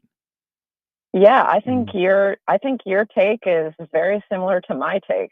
Obviously my hometown's Omaha, but I've been going to Chicago for years, and especially once I married it into a family of Cubs fans, Chicago is pretty much an annual pilgrimage for us. And I think you're right. I mean, when we first started going to Chicago, there were lots of good restaurants, and it was always a fun town to eat. But I think those first visits that I took, probably now close to like 20 years ago, were much more about like, let's try deep dish pizza, or let's go to this sort of like divey bar. And then slowly, I actually was reading something the other day about, I don't know if you're familiar with the Violet Hour. No, I'm not. It was a craft cocktail bar that opened, probably 15, 18 years ago. And I remember I heard about it. And Matthew and I really wanted to go, and it was like super secret. It was one of those sort of like speakeasy bars that had like a unmarked door and really dark inside, like amazing original cocktails. And I saw a post about a month ago that it was closing, and I just thought, wow, that really like marks a moment in time of when I really specifically remember the food scene in Chicago becoming a really big deal. And that was one of the places. And then I remember, of course, Alinea becoming just this huge talker. Like everyone was wanting to go there. Everyone was talking about Chef Grant Achatz, and it was all of a sudden like Chicago. It felt like it blew up kind of overnight, but I think you're right that it probably was it took much longer than that. It just felt like all of a sudden there it was, this like huge, amazing, food city. And, I think it's only grown from there. And every time we go to Chicago now, it's like we're going to New York, like I'm on the websites trying to get the restaurants, get the reservations, go to the cool places. And so, of course, I've been doing that for this visit. and so we've got some good ones lined up, and I'm just really looking forward to being back in the city. And to your point, I think one of my favorite things to do when I'm in Chicago is definitely seek out a legit Italian beef. And so let's talk about that for a little bit. Well, okay. So I was going to ask you, by the way, are you guys going to go to Wrigley? Yes, of course. Yes. Tomorrow, 1:20. Nice. God, nice job. Awesome. Nice job, Matthew. Hell yeah. Okay, so, every city kind of has their identity when it comes to food. And you mentioned pizza. And, if you try it once, but then as you talk to Chicagoans, they will, we got deep dish, but tavern style is also becoming very, very popular. I think you might have just answered my question. but when you think of Chicago, what's the second food item that you associate with that city behind pizza? I mean, it's got to either be Italian beef or Chicago dog. Mhm. And I like both, but Yeah. you know, I do think that sort of a Chicago dog, I think, you know, when done right, and I've also had sort of, you know, gourmet versions of it, but I really like just sort of the classic version with the sport peppers. Yeah. And you know, I'm gonna get the same thing on that every time. But I think what's fun about trying Italian beef is that there are kind of variations on the theme. Yeah. And you can get it prepared different ways. And I just really kind of enjoy trying it at different places. And Matthew and I have like driven out to the suburbs for Italian beefs. We've like looked up all the lists that people make, and you know, tried just a lot of different versions of it. And I just never get tired of it. So I would say Italian beef probably in my mind, but I think a lot of people would say Chicago dog.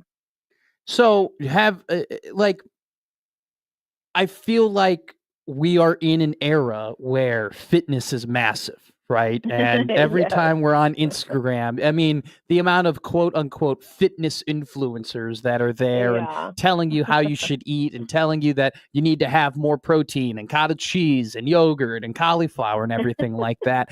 And I think, you know, that's not great that that's necessarily a trend Right. for that Yeah. type of food industry, that none of that food that we talk about is healthy. But do you think that, you know, there are influences that might have affected the popularity of that food because of its health, or do you think it's so damn good it does not matter what it does to your body that you're always going to want a beef or a dog or a pizza?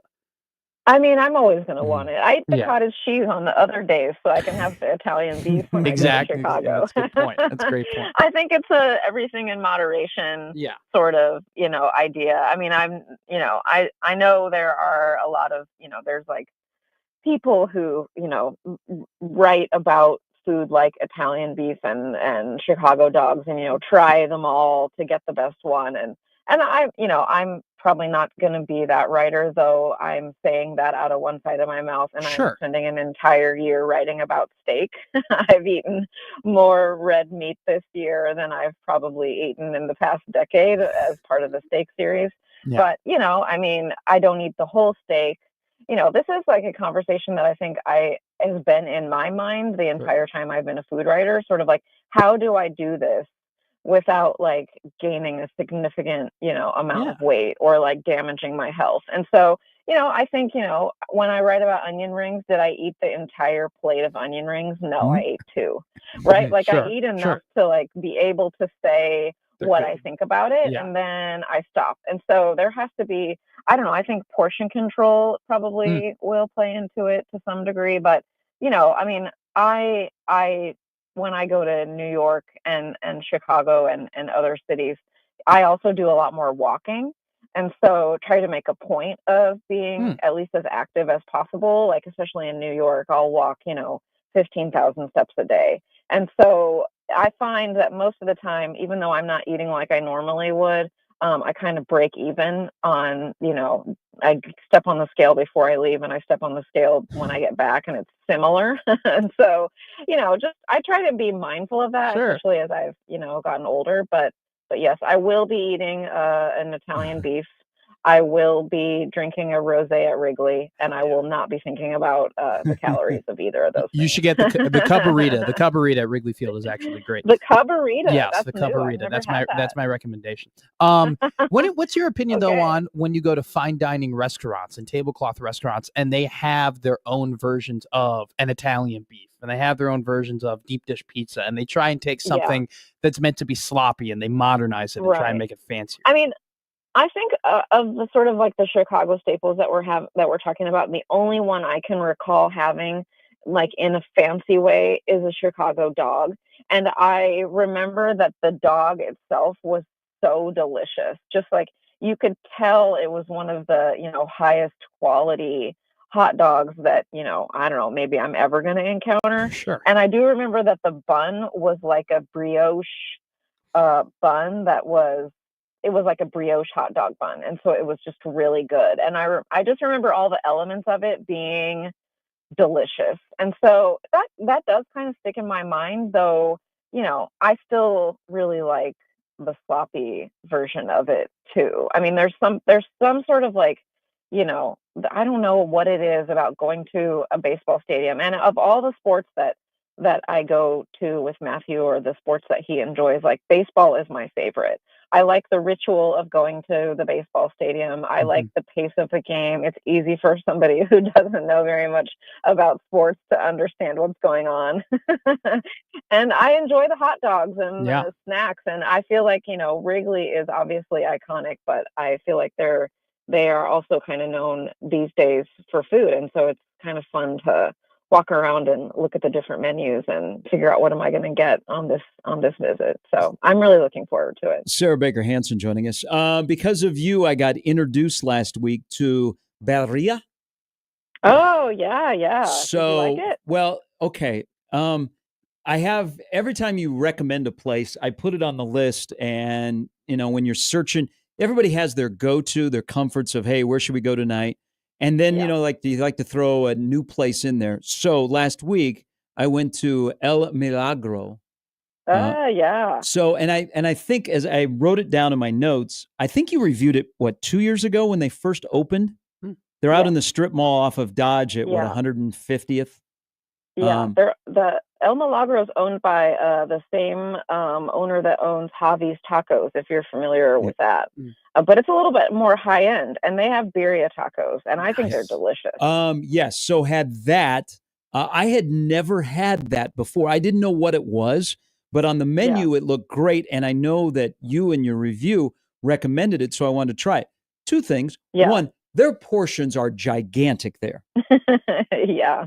I mean, they do put on the menu 2 people. I mean, they on some of their items, really, but even the ones that they don't. I mean, you're taking home food. But I had never this very Mexican stew I had never had before, and I mean, I probably have, but it never looked and said, "What is this?" to our server. That place is fantastic. Mm-hmm. So if you liked that, then you should go to, I'm looking it up on my phone. This is another place I've reviewed a while ago, but it's called Isla del Mar. And it's mostly it's a lot of Mexican seafood, and they also have an absolutely wild sushi menu. But the thing you should get is the birria pizza. And I had not really heard of it. And a friend of mine who is in the food industries, in the beverage industry, he owns a bar that I've talked a lot about, Mercury. He told me about it, and so we went and ordered it. And it's basically like a giant birria quesadilla pizza thing, and it could feed at least 4 people. It's absolutely enormous, and it's so delicious. Isla del Mar now has a couple of locations, so strongly urge you to go check that one out if you liked what you tried. Again, I love the place. The portions were huge. I had just never been to a sit-down, true Mexican restaurant where because our and the guy was great. He answered a lot of the questions that I had. He brought out the stew, and I'm like, the consomme. And I'm like, okay, I've never. What is this? Is this dipping? It's the ultimate dipping. He goes. Well, you can kind of treat it like a soup, but you could dip. And I'm like, okay, now we're talking. It's like a French dip, but with a taco. Yes. That's the best way of putting it. Now, there's a lady that I know who is in a big birria kick, and she's making different birria things. I had birria egg rolls. Absolutely incredible. Absolutely to die for. Now, as you know, Sarah, I moved here in January, and I am on my kind of food tour of Omaha, and I've been to a lot of different places at this point, and I have 2 favorites, and my 2 favorites have been Sandpoint and have been Shucks. And okay, so you're a seafood guy. Yes, and my question to you is, this state is landlocked. and yet yes, it is. It provides some, and even when I went to Sakurabana before it closed down, it was good seafood. What is it about this state and its just ability, and this city rather, and its ability to produce just really solid, high quality seafood restaurants? Yeah, I mean, I think we've figured out how to get good seafood in Omaha, and we're lucky enough to have lots of chefs, David Utterback included, who know how to prepare it.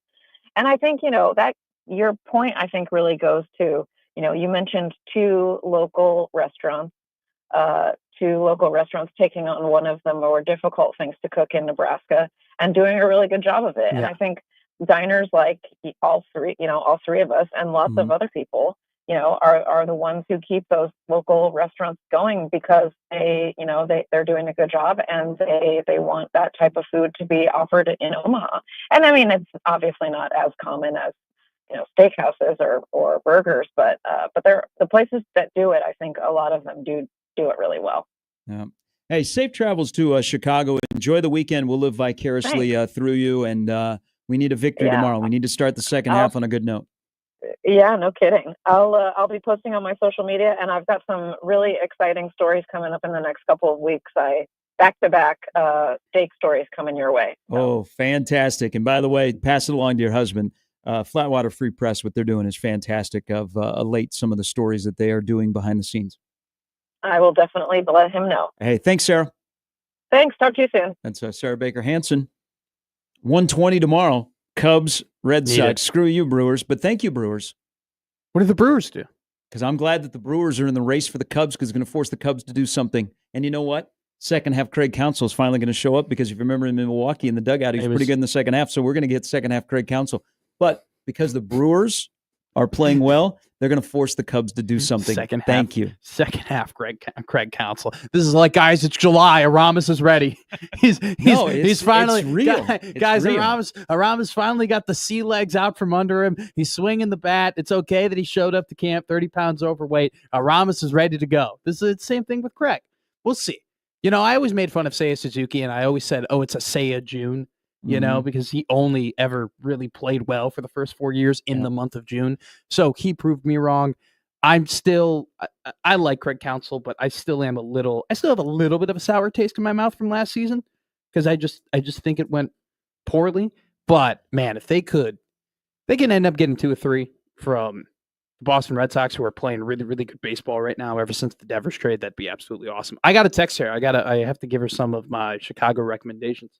If she does, I know she definitely knows more spots in Chicago than I do, but I do have to act like a native and give her like 3 spots. They have this really cool place. I think here comes a bad joke. No, it was one of the original ones.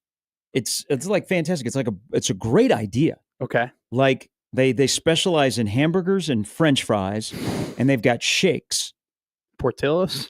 No, and they've made it really convenient, so it's quick. And they've got this. You're talking about McDonald's. It's right downtown. It's like this. It is right in the heart of the right downtown. It is huge. It's great. It's got bright lights. It's got the original arches. McDonald's. I don't think there's an A in there. I think it goes MC and then Big D, specific to Chicago. So you talked about not very far from the Portillo's that he was just talking about. That is like 3 blocks away. There's you talked about Berea Pizza. There's a place in Mount Prospect, Illinois that makes a Italian beef pizza. Yeah. And it is the greatest pizza. It's called a Grinder. It is the greatest pizza. Yesterday was National Hot Dog Day. You saw there is a hot dog Chicago-style pizza. What? Yeah. It's like the Beanie Weenies. What? You got the regular pizza, and then the topping is sawed-off hot dogs.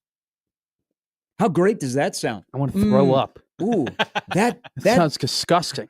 You know what? Sounds terrible. Have some lasagna with your hot dog. Okay, you know what? Like, it's a different style of pizza, and it tastes pretty damn good. Okay, is it different? Yeah. Am I claiming that it's better than New York? No, but it's still good. Hey, Chicago sports teams greater than Detroit sports teams. Detroit pizzas. You're done. Chicago pizza. You're done. You are so done. You know what? The best pizza in Chicago isn't even deep dish. You like Detroit pizza because it's burnt? Because they burn it to a crisp and your mouth is on fire? You literally can't feel anything that you're tasting because it's literally Detroit style pizza is pan and it's hot and it doesn't look. It's not golden brown. It's dark. Disgusting. I don't know where you go, but I don't usually go where it's dark, especially in Detroit. Okay, Shane Gillis. Look. No, what do you mean? It's not a great town. It comes to crime. No, it's not like Detroit is all sunshines and rainbows. Whoa. I'm not only going to stand up for their pizza. Detroit has got a bad rep, and they have turned things around. Downtown is a lot nicer than it has been. So I'm going to stand up for Detroit. Did Detroit have its issues in the past? Hell yeah. Hell yeah. Does Detroit still have some issues? Yes. Every town has some issues. We got issues here. Can't believe you you're standing up. You're standing up on a hill for Detroit. My favorite pizza in Chicago is not deep dish. Yeah, I mean, but you are a veteran. You get it. You understand. But we don't tell that to people. Detroit pizza. Stop. Hey, Detroit pizza. Hey, Gary, can you stop? Can you actually seriously? Can you please stop telling people about the other style of pizza in Chicago? Because eventually, then we're going to steering them to Detroit pizza. No, because then eventually there are more Detroit pizza places opening in Omaha than there are deep dish places. There's going to be more people who are touring Chicago because they want this tavern style pizza. Just shut up. Let's shut our mouths about it. We don't need. Not everybody needs to know. And Detroit pizza's not that good. It's not that good. You're just trying to get a reaction out of me. Places it's not. Packed. It's burnt pizza. Right. Not burnt pizza. It's burnt. It's too crisp. It's not like there's not that texture that I like. It's not golden brown. Wait, what Detroit pizza are you eating? It's too I don't like Detroit pizza. It's too panny. I don't like the pan pizza. Okay. Where it's just fair. Like, I don't want it. Like, I feel like I got to go to the dentist every single time when I'm done eating a Detroit style pizza. I do. What do you do after you go to like the Luminaldi's or what'd you call it? Luminaldi's. It's not Luminaldi's. Luminaldi's. No. Try again. What is it? Luminaldi's. That's what I said. No, you said Aldi. You said Luminaldi's. Oh, I said Luminaldi's. So that's exactly. That's what you said. I say it differently.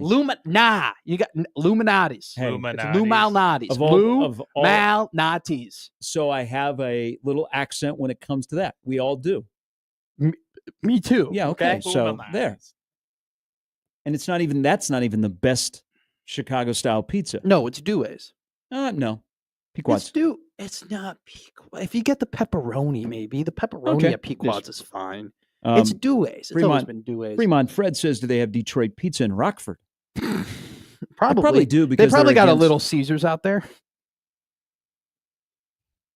Not Little Caesars. Sometimes at the end of the day, we would go up to Michigan. You walk out of Mega Saver after winning on the slots, and you're like, damn, that Little Caesars is right there. And that hot and ready. What do you mean? Whoa. Put in my little code and get my little pizza. You were clowning me for liking the Pizza Hut pizza at Target. And now you're telling me that when you leave the Super Saver, that you're dying for a Little Caesars pizza? I said sometimes people walk out of that Mega Saver and it's right there on 84th. They're like, have you had the Pizza Hut breadsticks at Target before? No. And I have not had. They're pretty good. Little Caesars pizza has not been as good since the Kmart's closed. When Little Caesars pizzas were in Kmart. Are you familiar with Kmart? No, I know Kmart. I just didn't know that Little Caesars were in Kmart's. That's where I first saw them. I did not. Little Caesars, by the way, even though it's from Detroit, not better than Detroit style pizza. But Little Caesars used to be in Kmart's, and they tasted better there. Then they expanded, and they have their own standalones, and they're not as good. But they are the official pizza of the NFL. I had lunch yesterday for $2.75 because how was Costco on National Hot Dog Day? Hy-Vee on National Hot Dog Day. Oh. Did they have a little setup? I had 2 hot dogs, $1 each, and a soda for 75 cents. And I'm like, this is the good life everybody has told me about. Like everybody who ever said to me, man, back in my day, you can get lunch for $3 and gas for 89 cents. I was like, this is what it feels like. It was incredible. And they were big dogs. They were big dogs. Just a random person in the parking lot selling them? No, it was a little tent. It was a tent that was associated with the Hy-Vee. Were the 75-cent soda the Hy-Vee soda? No, they were name brand sodas. They weren't like the like Panda Puffs. How was our one glass of Dr. Thunder, please? I got a Mountain Dew. It was great. It was a good old Mountain Dew, but it was so classic because it was a little bin. They had the soda in a little bin, and they just put ice on the bottom of it, and then like all of the soda was on the top of it, and you felt like you were back at summer camp. When you just kind of ran up to the tent, and they, the summer camp, they didn't have enough funds to get a full cooler, so you just grab out of the bucket. Oh, $2.75. And then I had to pay $3.70 for a gallon of gas. Boy math. Boy math's great, man. Gary, you should do some boy math, man. It'd be better for your life. I'm good. My QOL has gone up so high because I just do boy math. Excuse me, what? Quality of life. Because you can do math? Yes. Math solves all. Okay. Well, we're 6 weeks away. And we're 3 weeks away. No, we're not. We're 6 weeks away from the start of the college football season here in the motherland. And we are 3 weeks away from being 3 weeks away. Fred tweeted, it's not coming up on my phone. You want to read Fred's tweet? Fred's always on me. Fred goes, wieners you buy from random guys in parking lots will make your butt hurt. Thursday wisdom. Want to ask how you're feeling? All right, Steve Sipple's coming up in about 45 minutes. 1620 The Zone.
Why do you think? Welcome back in. That music kind of ended abruptly there.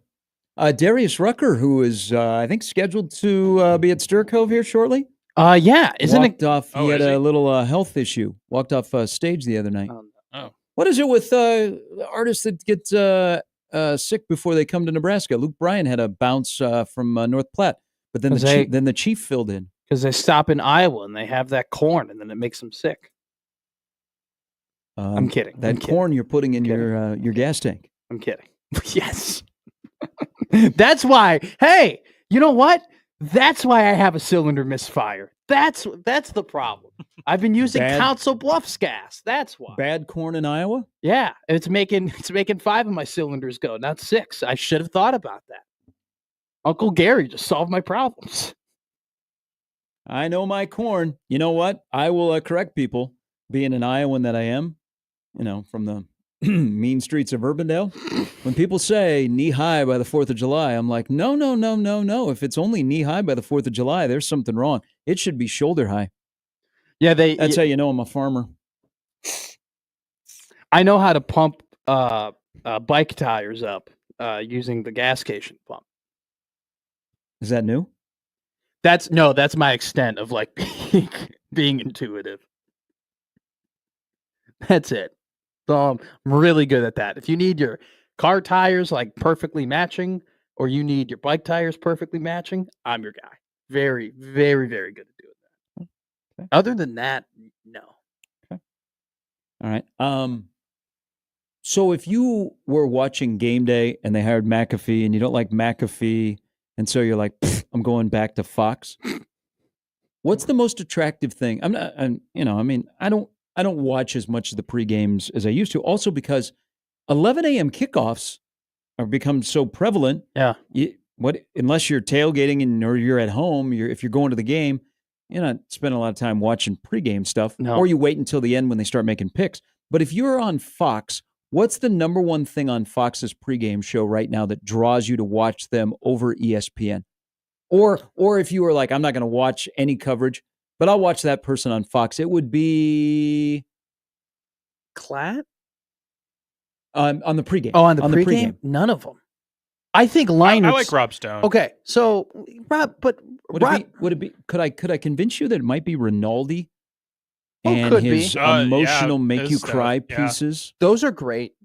I do like I like Leinart and Brady Quinn, and I think that they're good, but they are not two guys where I'm like, I have to watch Matt Leinart and I have to watch Brady Quinn, and I'm on like, it's almost as if when I'm watching the pregame, it's kind of on, and then I'm like, oh, these guys are very good at what they do.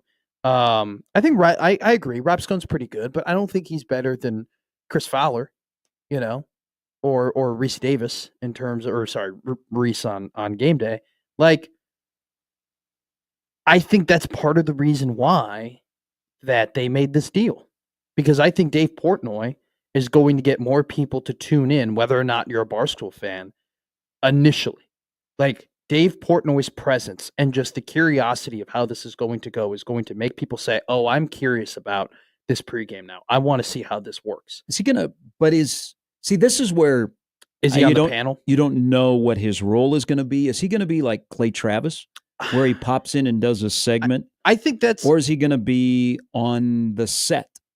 I would anticipate that he would do segments, but I do think that's part of the intrigue, kind of like wondering what he's going to do and what's that going to look like. And Dave Portnoy individually has never interacted with like true broadcasters and worked with true broadcasters before. Now, he's done deals with broadcasting entities before, but he's never like had to be on a broadcast with a guy like Rob Stone or be on a broadcast with a guy like. What about the play-by-play guy for the bowl in Arizona, the Barstool You Bowl, mean- or Rough and Rowdy? You mean that looked like a professional broadcaster. I mean, look, our darling Jake Marsh, okay, does his absolute best, and he's absolutely wonderful, and he's doing some really good work on lacrosse. But he wasn't necessarily the greatest play-by-play, and Portnoy did him no No favorites. The problem with that broadcast, though, was that it wasn't about the football. They were rooting for their bets more than anything. They were like cheering on the kicker because they had over 1.5 field goals and like stuff like that. So this is reported yesterday. Nothing new this morning. That there is a deal imminent between Fox Sports and Dave Portnoy for him to appear on Big Noon. I think it's... And then Barstool content will be on FS1 with their open spots. Let's go live to Columbus because you would have a Michigan guy and a over-the-top Michigan homer. Yeah. Ohio State is already upset with Fox and putting the Buckeyes at noon local time. Now they would add him, even if Urban Meyer is sitting right there. It doesn't matter. They will. We're going to have a lot of boycotting out of Ohio State. No, this is a great point. This will be bad. There are, because first off, Ohio State hates Dave Portnoy. He's enemy number one. And especially when Shane Gillis was making light of Ohio State last night, which, by the way, he also knocked Michigan. Portnoy was like, this is great. And Portnoy, though, does not give a damn. He does not give an F. He does not care. And that's what has gotten him to the top. That's what has made him successful. But I do worry about the fact that when he's standing up there for Fox with a microphone, and one of Fox's best partners is Ohio State, and they do a lot of Big Noon kickoffs with Ohio State. What happens when he goes, screw Ohio State, screw the Buckeyes. The Buckeyes suck. I love Michigan. And every single time that they talk about the Big Ten, Dave Portnoy is going to find a way to throw Michigan into that conversation. See, I think he's going to be the Clay Travis, do a segment. I just can't see him sitting on a set. Unless this is part of the whole big deal between Fox and Barstool, and he is guaranteed a spot. He's not a broadcaster. He's just not. And that's fine. Like that is him, and that is how he has done what he's done. But if you're not a broadcaster, and I don't think he has any interest in being a broadcaster, you can't put him on the panel. But this is a big ploy of, I'm very curious as to how he's going to look and how this is going to go down. And there was no bigger moment over the last couple of years than when Pat McAfee at the SEC championship game, made everybody sing the Georgia song and then pick the Alabama Crimson Tide to win the SEC title. Okay. That was a massive, massive click moment. And I think Fox looks at that and says, so that's what our college football coverage has become, is clicks. Yes, in a way. Get us to the season. Get us to where they put 15 on the clock and someone's going to kick off. Please, but that does matter. Like the clicks matter, and like the interaction on social media matters, and like having those viral moments matter because it brings people back to the product. Either one of these shows at the end of the day matter? I think they do. I enjoy watching it. Like I enjoy learning. I think when you get past the field goal kicking and the, it's because you got 3 hours. Man. I know they expanded that to 3 hours. They do a good job of giving you some information and laying out the landscape of college football. Do they do it better than anyone else? No. Okay. There are plenty of better podcasts that you can listen to throughout the week that'll give you a more informed telling. No, I do think Game Day is better than what Fox is presenting. I think so, because I think Game Days, they do better packages, they do better features, and I think they just honestly just have more of a natural chemistry, all of those guys together, because they've been together for so long. But I think this is Fox recognizing that, hey, we need to do things that make more of a splash, that we need some of these more controversial moments. We need people to kind of get mad at us, but continue to come back to the product because they want to react to that emotion. And this is their play. And I think it's a good play for Barstool too. How about this? So we are barreling towards 6 weeks from Saturday is Texas, Ohio State. Both of these pregame shows are going to be on the grounds in Columbus. Which one will have a larger audience? The end of Corso or an anti-Ohio State guy making his debut? You're going to call me crazy. This is very interesting. You're going to call me crazy, but I think Fox will have the bigger crowd because there are more frat guys and college students who are interested in interacting with Dave Portnoy and seeing Dave Portnoy and watching him perform. I mean, man, the McAfee, when McAfee does his Friday show from on site and they do have a crowd, but it is the bro guys. Barstool, though. But the bigger attendance might be because Barstool reportedly is also going to do their own version of a pregame show. So that could have a larger crowd than Fox, because I don't recall when these two have been at the same spot. Yeah. That Fox has had a larger crowd than Game Day. It'll be interesting to see how Barstool handles that, because Barstool does do their own show. And it's popular, and they have a large crowd. When Barstool came to Nebraska, it was hey, Barstool's here. Are you going to the Barstool thing? Like, that was the talk around the town. And so, I don't know. I was thinking about that, like, if the other Barstool show is kind of tied also to Big Noon Kickoff, because then you're taking away the audience that Dave Portnoy would drive, because Dave Portnoy is a massive part of that college football show that they run. So we'll see if Barstool, I think it would be more advantageous for Fox if they said, hey, you guys go to a different campus and do your own Barstool college thing elsewhere. We'll just have Dave here for when we do Big Noon, because we don't want you taking the audience that he's supposed to be giving to us. But look, obviously, between the two broadcasts, I'm going to be watching Game Day, and I'm going to be way more fired up for Lee Corso and watching his retirement and all that stuff. But I do think that there are just going to be college kids who just want to see this guy. He is a magnet. He is a magnet to 18 to 25-year-olds. He is a god. Just how he talks about sports and how he talks about life and how he says the maybe the quiet things out loud to some of these dudes. Like, he is just, it's amongst middle-aged people, like 35, 45, 50-year-olds, he's polarizing. But to 20-year-olds, he's God. He is a hero. Of the Barstool people that I would get most excited about talking college football, it's not him. Oh, God, it's Big Cat. Big Cat. And PFT. Big Cat on this show would probably get me to watch compared to Portnoy. Well, and that's because you're coming from, the product, Barstool, you follow Barstool. And you and I both know that Big Cat, now that's a broadcaster. That's a guy who could sit up on a panel and honestly be, in my opinion, more of a combat to McAfee than Portnoy is. Portnoy is not that great in front of the camera. I don't know if you've seen, like, he's good. The pizza reviews are about as good as it gets. Yes, that is the only, but like, I'll be honest, I've probably watched every one of them. That's okay. Really?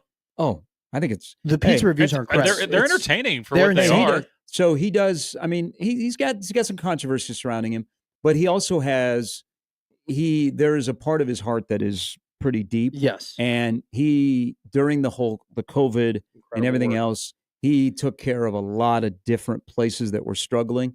And what he does to those restaurants with his pizza review, not everybody gets a 7 or 8 or higher, but it's a huge thing. So I bet I've probably seen almost every one of them. During the Bud and I think it was the Bud and Errol fight, wasn't he like the gambling advisor for boxing?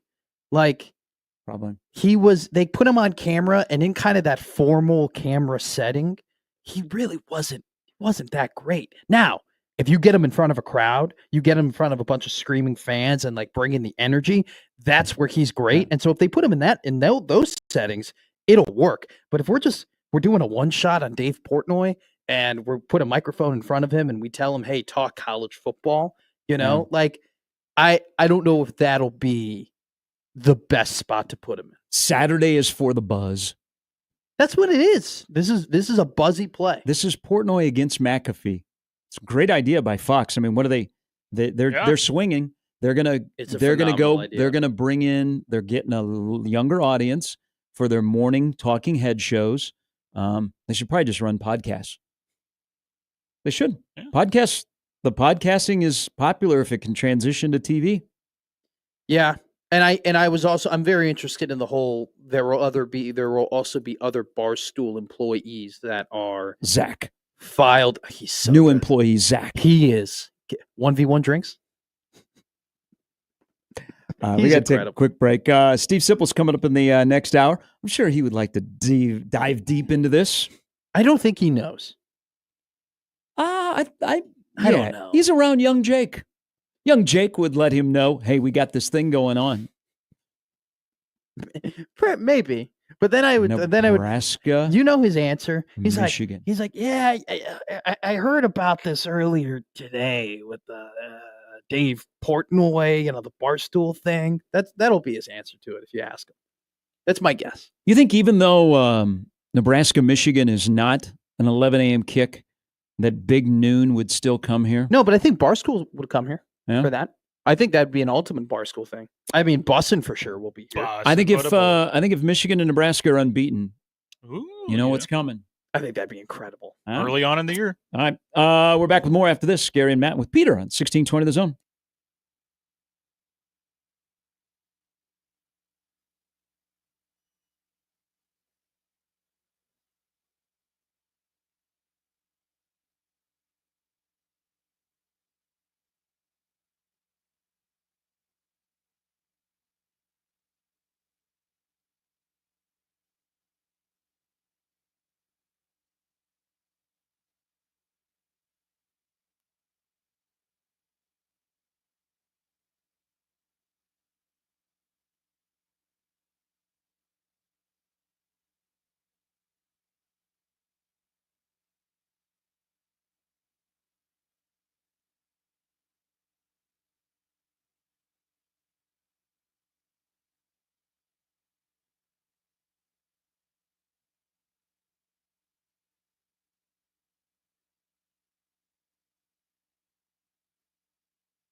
Hey, so tomorrow, Nebraska will find out what's going to happen with the Swedish defensive lineman. Sone. He's going to make a decision tomorrow. Doesn't appear that Nebraska is the front runner for him. I wonder this. So something interesting happened in recruiting yesterday, and I don't think Ohio State is wringing their hands over having a player flip to North Carolina, but all of a sudden North Carolina, which took a linebacker who was projected to go from Texas to Nebraska, and Calvin Thompson ends up at North Carolina.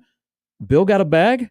Does Bill have a bag in Chapel Hill? Yeah. I mean, it was a part of like the 300-page document that North Carolina had to agree to. I don't think it was actually 300 pages, but I know that it was like the long file. Like, I think just having the bag was a part of it. So they flip a guy, a defensive back from Ohio State to North Carolina. And North Carolina's had an interesting recruiting class. I would love to hear the stories after the first year with Belichick. Also, outside of Shane Gillis's joke last night, haven't heard about her. Yeah, it's been kind of quiet as we lead up to the season. Is ACC Media Days next week? No, I think do they go after the Big Ten? They go after the Big Ten. Okay, let me see. Well, that'll be very interesting with him on display. Their media day is July 22nd through the 24th. So it coincides with the Big Ten. That's dumb of them. Oh. We're not going to really pay. I guess honestly, the only day we're going to pay attention is when Dabo talks about how he finally took transfer portal guys, and when Bill Belichick talks about his girlfriend. Well, I think you want to hear from Mike Norvell. Oh, yeah. That's a good point, too. That's one I would like to hear about. But it's kind of gotten quiet around North Carolina. But recruiting, they've done. His PR team's pretty great. They went into the bag, but Ohio State loses a defensive back. Do they go back to their board and try and replace him with somebody who they were in the mix for that maybe decided to go somewhere else? Will Ohio State go into flip season, trying to make up for the DB they lost yesterday? Because there's a guy that committed to Nebraska that Nebraska beat out Ohio State for in Danny Odom. I was about to say, don't say Odom. I mean, that would be kind of on brand for Ohio State, right? You brought up something yesterday that really piqued my interest, and it's a question I've been trying to answer. Where you brought up USC and the fact that there's a lot of fake money going around, and there's going to come a point where, man, a lot of prospects are going to look around and be like, "Oh, this money isn't actually here," and they're looking to legitimately flip. My question is, as a coach, do you try and you get ahead of that right now and you try and establish maybe some potential relationships before you get into that potential Armageddon of like, oh my God, there are a lot of 4 or 5 star guys or, who aren't going to get their bag that they were assuming? Or do you kind of wait for the game to come to you? No, I think if you were in the mix for them and you didn't burn that bridge when they said no, you're just hanging out. You're just waiting for when they realize that the money is not there or the coach gets fired, because there could be some high-profile coaches that have put together some nice little recruiting classes that all of a sudden could be gone in November. Yeah. And you have a month till signing day, and you lost a prospect because they paid him more, and all of a sudden that money isn't there. That's why if you're like a school like Nebraska, which lost a couple of guys, you just keep a couple of spots open. And if someone comes back to you and says, "Hey, coach, man, I'm sorry," and you had a good relationship with them, and they're not going, "Hey, I know the money wasn't real at this place. What do you got for me?" Now, if they do that, you say, "Hey, you know what? Hey, good luck in your career." But if they're like, "Hey, coach, I made a mistake. You were right all along," you say, "Welcome to the family." So I that's why I think November could be crazy if we're with doing recruiting and flips and decommits. If we're doing a correlation of like hot seat to recruiting rankings, it's quite alarming. Because USC right now in the class of 2026 has the number 1 recruiting class. There's a possibility that Lincoln Riley may not be the head coach next season. And then you don't have to scroll too far to find another guy who is potentially on the hot seat if they don't perform this year in LSU and Brian Kelly, where they have the 8th best recruiting class with 2 5-stars and 12 4-stars. And then I listened to Billy Napier yesterday. I thought he did a phenomenal job at the microphone. He sounds like a guy who's incredibly confident with his team. That's another dude, though, that until they went on that 4-game winning streak to end the season last year, they were 15-19 all time under Billy Napier. So what happens to that? Like there are Mike Norvell is another one too, where he's got the 15th best recruiting class. And then you look at North Carolina, where they have the 17th highest rated recruiting class. Like we could be in a scenario where this very well could just be a one and done thing for Bill Belichick, where he goes and he does this North Carolina deal, and then he realizes that he doesn't actually want to coach college football. Like a lot of coaches who have done really good at getting a ton of talent very well are your hot seat candidates. All right. Steve Sipple and Brian Edwards going to join us in the last hour. The top of the leaderboard at the Open has a new entry. Matt Fitzpatrick joins Leon Olesen at 4 under. The top American, hello, Spieth, Ricky Fowler. Hey, is 2 under through 8. Phil Mickelson was 1 under today. Rahm and Scheffler are both 1 under as well. SIP's coming up in about 15 minutes on 1620 The Zone.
All right, last hour on a Thursday morning. Burn, burn. You guys been to a coffee shop lately? Etiquette has gone out the window in coffee shops. What happened? Oh no. I haven't been. I'm not a. So I just take my coffee. not everybody has headphones and earbuds, and there's more I've noticed in coffee shops and public places of people that watch videos on their phone so that everybody can hear. Oh, at full volume. Those people are the worst people. The coffee shop etiquette. You go to a coffee shop, you meet a friend, you sit down. Sure. I was doing some work the other day. There are no filters for conversations in coffee shops anymore, and you don't care, or at least this is my observation, about who is around you. I don't know these two fine ladies that were in the booth next to me at Scooters the other day. Okay. Whoa. Did you learn way too much about Wait. what was going on? You were doing work at a coffee shop and you went to Scooters? Yeah, close to my house. I feel I like like Scooters.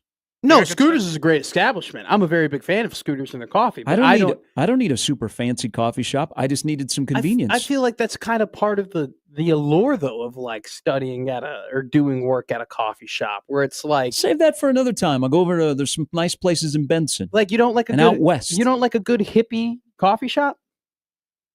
Yeah, but in this, I just wanted convenience. It was close to my house. Okay. I just want to get in. I knew that it would be kind of quiet in there. Just want to get some work done. I like the It's young. like if you're saying like, yeah, there's some burger places that I love to study at, like McDonald's is on the top of my list. One of the young ladies that works as a student athlete at a local college, and so I always ask her how her summer's going. I always hear she works in there That's all great. the time. But I just noticed this, and I was keeping to myself, and I had the buds in. I was watching a show that I had recorded on YouTube, and then I come to find out the lady in the booth next to me is going through it. Divorce? Her friend is giving her advice Okay. on how to set up her finances when you finally pull the trigger and say it's time for a divorce. Mm. Because the one lady was asking the other lady, trying to lay out the scenario if her husband was cheating on her. Now, as I was listening to this, because they were a little bit loud, and I'm like, okay, there's only about 5 of us in here, but still, maybe don't do it at a Scooters. Maybe do maybe- it at a law office or may- like the comfort of your own home. maybe like we have the library voice, and even at libraries now, people are still, there are no barriers. What the hell? No, Airing they're- out the dirty well, laundry So I over was like, Carmelicious. you know what? She's laying out the scenario of what her husband is doing, and I'm like, Did you go over there? No, I Did- did not. You're like, But I couldn't but- help but hear what you're going through. But I waited to see when they both got up. Like you hope to God you don't recognize them, or they don't God. recognize you. Oh no. Yeah. But that's the last couple of times I've been at a coffee shop. The loudness I get, like you walk into Stories. Stories is a great place over on It's incredible. 120 or 114th. Yeah. Okay, that place is always busy, and there's a buzz in there because it's just packed. So It is. that the loudness is and everything. I'm just talking about the kind of conversation that you are having, because their conversation was, I'm going to need a priest. This is what it might have been. Oh my solution after God. listening. I'm going to need a priest. I'm going to need a lawyer, and I'm probably going to need the authorities. Oh my! Wouldn't that goodness. be a good like comedy movie? Like that's a really good A priest, So listen, a fireman, no, and a police not officer that. walk into a Not that. Scooters. No. What do they order? Our main I'm character going straight large black tea. our main character sits down at a booth and can't help but hear two people, talking about some crazy, ridiculous situation. And our main character, who's, I'm not saying this is you, I'm just creating a character, who's kind of a doofus, decides, hey, I'm going to walk over to the booth and I'm going to like insert myself into this like divorce, situation. And then it leads to a bunch of like really funny. Those are the types of movies that we used to Yeah. make. Those were the classic type of comedies where it'd just be something ridiculous and our main character couldn't help but find themselves in the middle of a situation they shouldn't be in. Yeah, That'd be a great movie I'm plot. going to stay out of it, but I was. You couldn't help but hear. I think I would do a podcast with baristas and things they hear in a coffee Isn't shop. that Vanderpump And that'd be Rules? amazing. Isn't that Vanderpump Rules? That reality show Not about a familiar bunch with of your work there. No, Vanderpump Rules. I I'm know pretty of sure the show. Is a- that what it's based on? It's based on like a restaurant and a bunch of waitresses and staff and all the drama that they have amongst each other within the restaurant. And so that's kind of like a basis of that. But I think a barista reality show. Wouldn't you think? I don't need a reality show. I need a podcast where they just tell stories of things they have overheard at That'd work. be a great. Well, I mean, the classic question would be, what is the craziest order that you've ever been asked to make? And then I'd probably listen to one of them and be like, that sounds pretty damn good. I think I'm going to order that. I think I'm the most popular customer in my local scooters. We're I think I am. I think I am up on their board as when he comes in, this makes our day. Do they know your order already? Yeah. You know what it is? Black coffee or a black iced tea. No, you really keep them guessing, don't you? Music to their ears when they don't have a million modifications you know to what? make. Because they do you get an Americano or do you get like a cappuccino or an espresso? I can see the relief on their face because they probably look at me. I walk in with a polo on and they're like, oh God, this is going to be like a double pumper. And I'm like, no. And usually I will say to them, I'm going to be the easiest customer you're going to wait on today because I just want a black iced tea. Okay, I don't want the matcha. I don't want the green. I want the black. I don't say it like that. I said just black iced tea. And you got to see the relief in their face. They're like, "Oh my God." I thought I was going to have to make you a cappuccino with the little something funny on the top of the cappuccino. Art? Yeah, but instead, I love you. You just want something simple. That'd be another great show where it's like we put a bunch of people in front of us and we have to guess their coffee order. You look like a caramel macchiato grande, no cold whip. Yeah, 2 cups of vanilla. Only 2 raw sugars. Extra espresso. You want to see strike me as an Americano person. You want to see people that, and they're unionized. I think at Starbucks, right? So they get insurance. They're making some good wages, and I think it always appears that they like being around the people they work with. Yeah, I hope. If you ever want to be blown away by people's orders, go to the Starbucks downtown that's connected to the Marriott. Okay, go. Anytime there is youth sports in town, don't go in the College World Series because there's a bunch of Neanderthals in there and they don't know what the hell they're ordering. They just take up, they have no idea what they're doing. But go like when youth sports, like a volleyball tournament is across the street or basketball, and that hotel is packed. Go to that Starbucks on a Saturday or a Sunday morning, and you'll be blown away by the orders. And you're like, I didn't know you could do that. Garrett, I didn't know you could have that combo. And the people behind the baristas are like, no problem. Are you a Gold Star member? Garrett. I'm like, I just want black. I love black. I just want my coffee.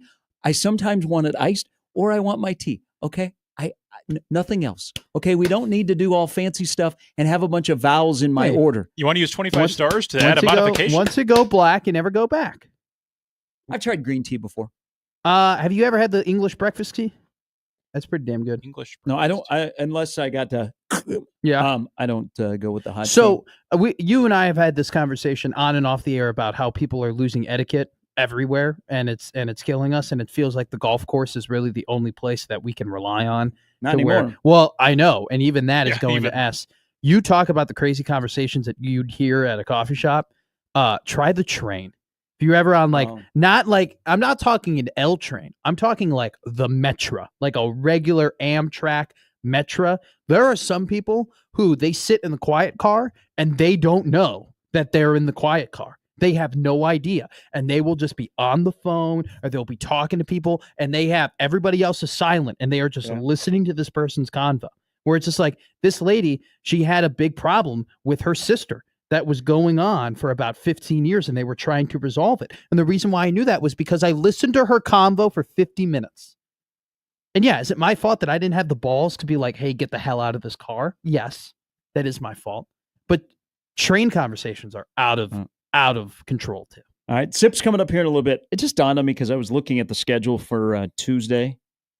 I think Ohio State, by the way, which will be with Nebraska on Tuesday, they might not be the number one storyline. How much run do you think Nebraska will get on Tuesday? Because Ohio State is there. Signetti is there. Yeah, they won't get a Bielema is there. Yeah, they're not going to get a lot of Hey, good luck to Maryland and Rutgers getting a lot of attention on Tuesday in Vegas. I don't think they're going to get a ton of run on Tuesday. I think they won't get none. You know, there will be a couple columns that will come out, and there might be a national guy or two that says, hey, like, I like what Nebraska's doing. But the big story on Tuesday will be Petitti's response to the SEC. Huh. And then I think we are just kind of on Signetti watch, right? In terms of what ridiculous quote he might drop and what very like bold thing he's going to say about his team and the teams that he plays and whatnot. I think that's the next step after Petit. How about Tuesday in Vegas? Two of the larger brands in the Big Ten might be really quiet. Nebraska and Ohio State.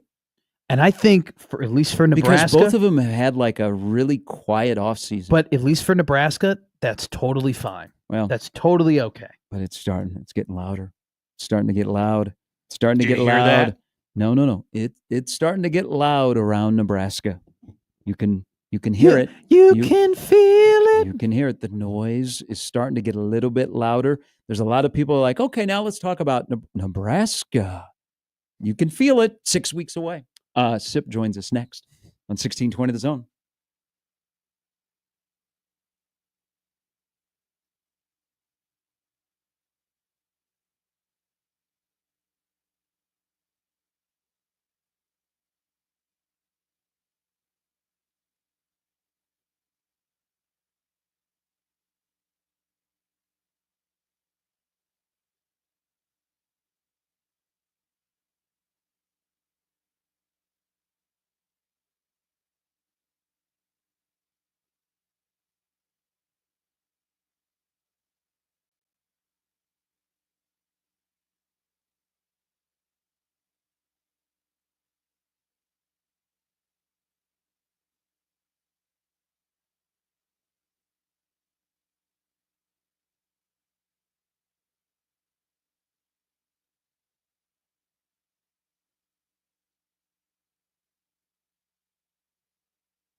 All right, next week in Las Vegas, there will be a couple of icons. There will be Wayne Newton. Not only icons, but really the similarities. Wayne Newton and our next guest, Stephen M. Sipple from Husker Online, 93.7 The Ticket, and Life in General. Good morning, Sip. Are you guys going out there?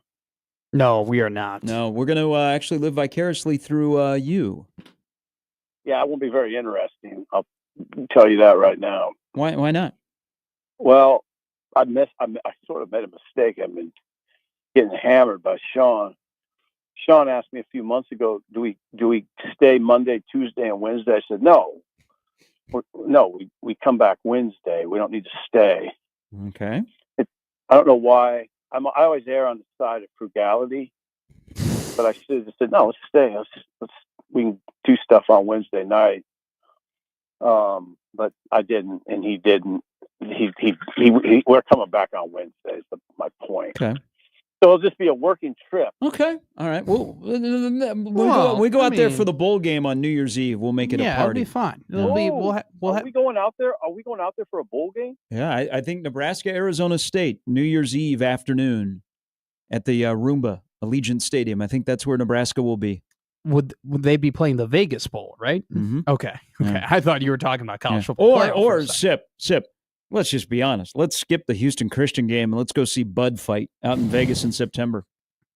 Ooh, is that the weekend of the Houston Christian game? Yes. Unfortunately. Yeah, it is. Yeah. Oh God. Yeah. Wow. Yeah. Yeah. That's gonna be a war now. It will be. It will be. We'll have plenty of time to talk about that. But I want to ask you about. So next week, talking season ramps up around here. Camp is now less than 2 weeks away. We have had more media availability in the offseason for the Nebraska men's basketball program than we have for the Nebraska football program. And I think it's by design. You know, it was a quiet spring. We've talked about this a lot. But Sip, are you starting to feel it? Because it's the quiet part, it's starting to get loud. You've already said what you think is going to happen this year. Joel Klatt has brought it up. All of the national guys are finally looking at Nebraska, and you hear 8, 9, a path. Look at that schedule. It's starting to feel like it's getting loud around Nebraska football finally in this offseason, right? Yeah, it was a really good build-up. You kind of got me going. Yeah. It's been I think the dynamic, the fan dynamic, the dynamic within the program, I think it's pretty. First of all, I think it's pretty similar. I think the expectation within the program and the expectation outside the program are largely the same. I think that contributes to the quiet, by the way. Everybody's kind of on the same page. When everybody's on the same page in anything, it's usually a little quiet. So I think there's some. I think that's part of it. Part of it is there's just been no trouble. Knock on wood. Trouble can still happen. I mean, off the field stuff, whatever. But no, it has been quiet, and I think with Nebraska, it is I don't mind saying it. I do think it's a quiet confidence. I think they feel they have something, but the leader feels like we don't need to go around talking about it, so just don't. And we're not going to have a bunch of availability. We're just going to do what we do, and have to go win a bunch of close games and see where it falls from there. This roster is really young and it's very talented, but there definitely are certain spots on the field that don't have a ton of production. And I look at them and I think that this program is a year away from being truly competitive in the college football playoff picture. But my question to you, Stephen, is there such thing in this landscape of college football as being a year away? I think not as much. Of course, I guess I'm always careful not to go to extremes. I don't think it's over. I don't think that conversation's over. I just think that it's diminished. I think it's subsided. I think it's less than it used to be. Sure. I do think there's still a year away. A program can be a year away. it's just different now because you can whip a program around so fast, and everybody knows it. So it seems, in a sense, obviously, there's not. I don't think there's going to be as much patience. There hasn't been a ton of patience for years, but that's diminished. Patience is diminished.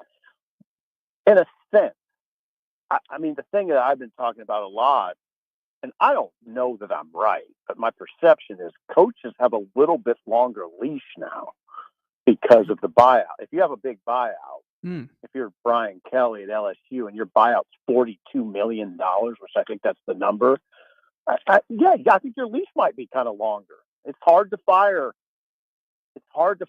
a head coach and pay him $42 million out the door, then pay a new coach and his staff $40 million. And oh, by the way, we're paying players $20 million. So playing our football roster, $20 million or more than that. So in some ways, I think there is going to be more patience for coaches because of the number, because of the money situation. Hey, so as we and hopefully Rule will fill in some of the blanks on what competition will look at certain spots when they open up camp, and we'll talk a lot about the right tackle spot. But I mean, it's hard to sit here and go, man, when Teddy Prochazka came out of Elkhorn South, and we were like, man, Teddy's got a chance to be a dude. He's 6'10", he gets his body right, he's going to be a mauler. We watched him against Aiden Hutchinson, and then he gets hurt. And now we fast forward that he's only played 19 games in his career at Nebraska and is still at Nebraska. And then he's locked in with Turner Corcoran because they played football, but they haven't been able to make it healthy through a year. They should be ready to go. And I know Teddy should be ready to go for August. It was good to hear Gatula said he's ready to go for August. I think Corcoran will be the same. What are the minimal expectations for a Prochazka Corcoran playing on the offensive line this year? To compete for the job, that's minimal. They will. But they're guaranteed nothing beyond that. Yeah. Left tackle's Elijah Pritchett. Then you have this bunch of guys at that right tackle spot, including Corcoran and Prochazka and Gunnar Gatula and Tyler Knack. Wouldn't be surprised at all if Tyler Knack's the starter. Would not surprise me one bit. Whoa. But that just underscores what I'm talking about. Corcoran and Teddy will compete, and they'll have a shot. I think Corcoran, Corcoran's got a little advantage in that whole conversation because he can play guard. He could play center if he had to. But yeah, they're going to compete. I like the picture for those guys. I mean, because it gives this line depth. That's what Dana Holgorsen drove home that point to me. It's a very alluring picture for offensive coaches because it's not a situation where if you lose one or two, you're in bad trouble. You're not. That line's not. It's not like that now. You could lose a couple guys and be okay. Yeah. Well, and I think that's credit to not only what they've done in the portal, but what they've been able to build through high school as well. I think that's probably. Oh, yeah. I mean, that's you could point that's probably the best position where they've married the two optimally, right? Younger guys and veterans. But I want to ask you, Sip, about what I think is probably the most intriguing or one of the more intriguing teams in college football, and that's Florida. And the reason why I'm intrigued by it is it's because, Billy Napier was getting booed pretty regularly at his home stadium last season, and it seemed like he could be a candidate for a midseason fire at some point, and then they end up turning around the ship, and now they have a team that won 8 games last year with a superstar quarterback or a potential superstar quarterback, but they've done it through retention and high school recruiting. And Napier talked about that yesterday, and they've brought back a lot of starters, especially back on the defensive end. We've made a lot about, the portal and turning around quickly. But do you think that we have now maybe overlooked the importance of still doing the old school, hey, we're going to get young guys and we're going to do our absolute best to keep them? Well, there's two conversations there. Retention is one thing, and then continuing to recruit at a high level. And they're not totally separate conversations, but sure. I hear them as different conversations. Retention is obviously critical. Now, as far as high school recruiting goes, Florida and Nebraska, it's hard for me to compare them because Florida, yeah, state of Florida, the talent is ridiculous. I mean, it is, I would say, number one in terms of skill talent in the country or the world. Okay. So it's just way different. They have a huge market advantage on a program like Nebraska. If you're just looking at high school recruiting, of course they do. But the retention element is really, Nebraska's in good shape that way. I think that, and it shows. They've been able to retain. You talked about two gigantic ones in Corcoran and Prohaska. You've been able to retain at a real high level here. That'll always be important in this current setup in college football. As far as high school recruiting goes, it's just a little different right now. Yeah. I mean, you can't. The money element makes it complicated. Nebraska's went with retention over. We're going to pay all these high school kids a ton of money, so it kind of affects who you go after, affects who you can get. So there's this. Then the other complicating factors, we don't know exactly what Nebraska's overall plan is. We don't know exactly what their thinking is. You can kind of figure it out as it goes, but I don't know. I think the plan is good. That's what I want to say. I think Rhule has a plan. The only part of the plan that I've had a hard time with, and I hope that he has this answer, is are they doing enough up front on defense and with young guys?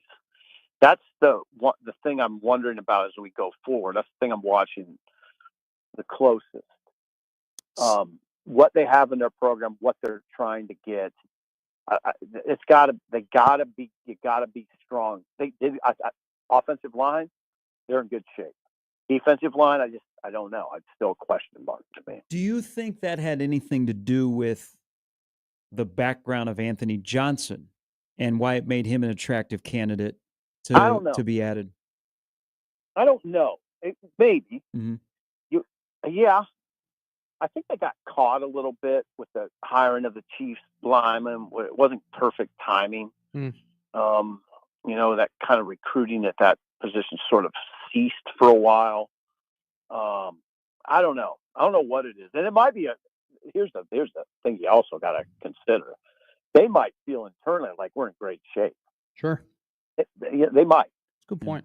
I don't look at the offensive line and defensive line the same, though. I look at what Donovan's done.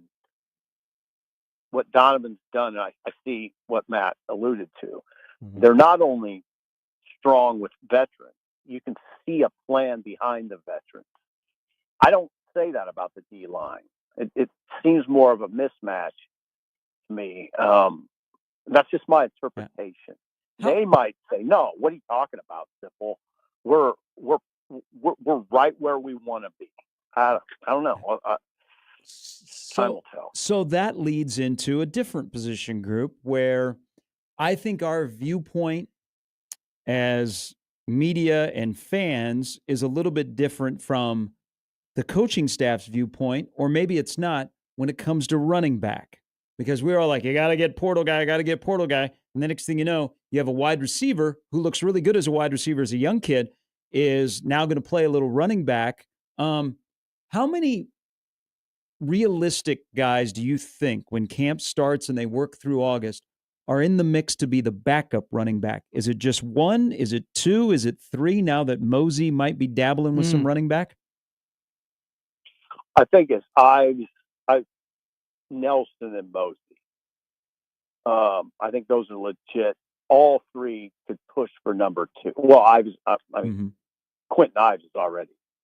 He's established himself as a potential number two, but I would only say potential. I don't think Ives has number two locked down at all.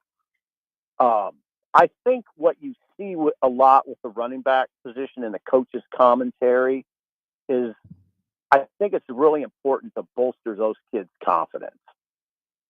And so I think the public comments, my interpretation is they're geared towards that, towards bolstering confidence, because that room needs it. I mean, am I comfortable with that room? No, I'm not at all. I've covered Nebraska when they had horses back there, and I don't see them. But here's the beauty. Ives maybe just burst onto the scene. I would watch Makai Nelson very closely in August and then see what he's got. Because, he's very willing. I like Nelson, especially what I'm hearing, because he's an angry runner. He'll come at you. He'll fight. This kid's a fighter. He's not very big. Mosey didn't make that move to be a backup. Okay, that's not his makeup. I guarantee you, his mindset to Emmett Johnson is, I hope you don't think you're the starter here, because that'll be my great. job. Yeah, that it better be that with all of them. And I don't think those guys look at Emmett as, oh yeah, you're one, we're just competing for two. I don't think that. I don't think that's the mindset, and I hope to God it's not. I hope it's never the mindset. This is more of a broadcasting question for you, as much as it is a football question. It's getting harder and harder for more people to get off their couch when it comes to watching and consuming sports because of just how nice it is and how good the productions have become and how much money and effort has been put into them. I don't know if you saw the news with Fox Sports trying to acquire Dave Portnoy to be on there. Pepper Brooks is a guy from Dodgeball. He's a fictional movie character. You should look him up. He's really funny. But they're adding him to their pregame show. Do you think because more and more people are like consuming sports on TV, that these pregame shows and these panel shows before big games have become more important than what they were before? Ooh, I don't know. Maybe. I think it's more about, listen, you guys are much more equipped to comment on this topic than I am, but I'm not ill-equipped. No, you're not at all. I would say that this is about, it's more about, I just don't think the younger consumer, or maybe even just like any consumer, they just don't want straight analysis anymore. This is entertainment. Yeah. It's always been entertainment. It always has. Sports is entertainment. That's what it is. But I think that notion is becoming more, it's enhanced. And that's what this is about. McAfee's about that. He's about entertainment. He has some knowledge. He was a pro player. He's a great pro player. But that it's about swing. To me, it's about swinging more towards the entertainment side. Mm-hmm. And I'm not overreacting to it, because I think the objective would be a healthy balance. Sure. There's still a place for Saban and Urban Meyer and Leinart and Herb Street. There's still a place for that. Oh yeah. The consumer still wants that, but you interject McAfee and Portnoy, and what you also get, and I think this is just as important as anything, is you get that social media presence. Yes. Where there's going to be some outlandish things that are sent out on social media, and that's become gargantuan in this world. So I think it fills that void. Well, you're not going to get that from Urban Meyer. You're not going to get that from Saban. No. But you're not going to get that from Corso when he was rolling. But you are going to get that from Portnoy. You're going to get outlandish. Yeah. Borderline vulgar, or just vulgar. And you're gonna fill that void that there's a thirst for in this country. Yeah, yes, there is. Sip, have a wonderful weekend. Remember to pack everything appropriately, so we're not going to Target on the strip there to get a belt or anything like that. Or you don't have a suitcase that breaks, and the next thing you know, you have duct tape wrapped around a trash bag. That all happened. I'll be equipped. Hey, thank you, my friend. We'll talk to you next week. All right, take care. That's Stephen M. Sipple. Can we cut the Who's Pepper Brooks, please? Get that to be a drop. He was genuinely curious. He had no clue. Sip, by the way, just a little thumbnail, does not see a Medina Spirit in Nebraska's backfield. Thank you. A quick note here. Do I see a mind that bird, Gary? No, I do not. No, I do not. I see a couple sovereignties, though. Evan Bland is reporting Nebraska baseball. Dylan Carey, who went undrafted, will be returning for his senior year. Okay. So a veteran bat will be returning to Nebraska's lineup. We'll talk to Brian Edwards. He will talk about your favorite UFC fighter of all time. Hell yeah, man. I can't wait. Who will say goodbye in Nashville this weekend. New Orleans. Is it New Orleans? It's New Orleans. But it's fine. New Orleans. New Orleans, Nashville, very similar. Tomato, tomato, potato, potato. Yeah. We're all good. Okay. Nashville was last week. Yeah, that's what it was. Yeah. We'll talk about the Black Beast and mooning people because mooning might be back. Not just in Greece. Did he do ground and pound after his fight? Unclear. I'm not going there. I will. Brian Edwards next.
All right, time to welcome in our next guest, the senior handicapper at VegasInsider.com. If you go to MajorWager.com, he'll remind you that his favorite college football team, his quarterback, was 6-1 as a starter and has changed the trajectory of the Florida Gators. It is Brian Edwards, Vegas B. Edwards on Twitter. Good morning, my friend. Good morning, fellas. How are we? Good, man. DJ Legway in Atlanta looked really, really good. Yeah, I was glad to see him confidently talking about the health of his shoulder as well, which has kind of been a concern for many months now. But he seemed confident that his shoulder was going to be good. So good. Hey, good so we can circle back to some football, but this is all UFC. One, John Jones, I'm just going to say now, will probably be one of the fighters at the White House next year. Yeah. And then the second is, are we ready for a heavyweight title fight that involves Derek Lewis? I certainly am. That's the whole Derek Lewis experience last week, and it was absolutely spectacular. You're incredible. I mean, besides Jones, obviously Jones has a good chance of beating Aspinall. Now, I would bet heavy money on Aspinall. Heavy. Because it would be heavy. Yeah. Heavy. But everybody else only has just a little bit of a puncher's chance. So, and I know Lewis came up pretty lame in his 2 title shots, but I mean, if you only have a little bit of a puncher's chance, you might as well have a little juice behind that punch. I mean, the Beast has got that, so I would not be against him getting the title shot, but I think it's going to be Cyril Gahn. I think it's going to be MSG in November, but make Lewis the backup. Well, I mean, the problem with that is, and you know this, I mean, that Cyril Gahn loss that Lewis had a couple of years ago has not aged well at all, No. And the fact that he got dominated by Gahn, who then got manhandled by John Jones in a couple of minutes, definitely, I mean, there are, this with this industry, there are good losses and bad losses, and that was definitely a bad loss. But I want to apologize to you because I'm a ride or die with you.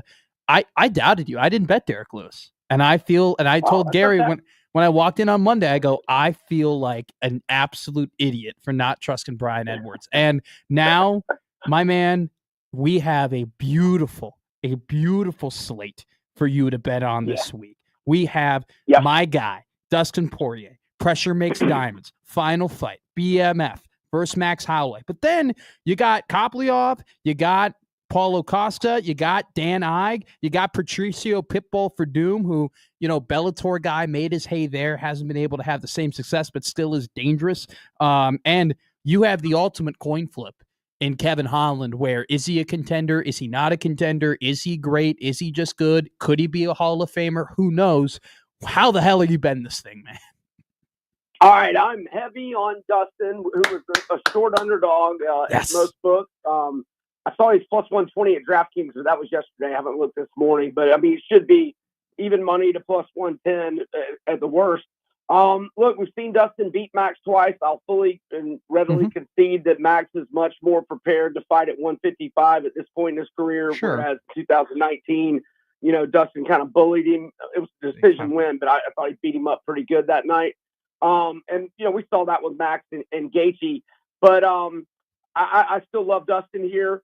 I don't think he's lost a step at all. But it's probably better to retire a little too soon than a little too late. Oh, yeah. So I like Dustin here. I'm not doing anything on the co-main. I like Holland. I know D-Rod he's only been finished twice, but I can't bet minus 500. So I'm going to go the prop of Holland to win by KO at plus 195. I'm also going to put him in a parlay with Dan Ige and Brendan Allen, and that should get back about plus 152. That's Ige, Holland, and Brendan Allen.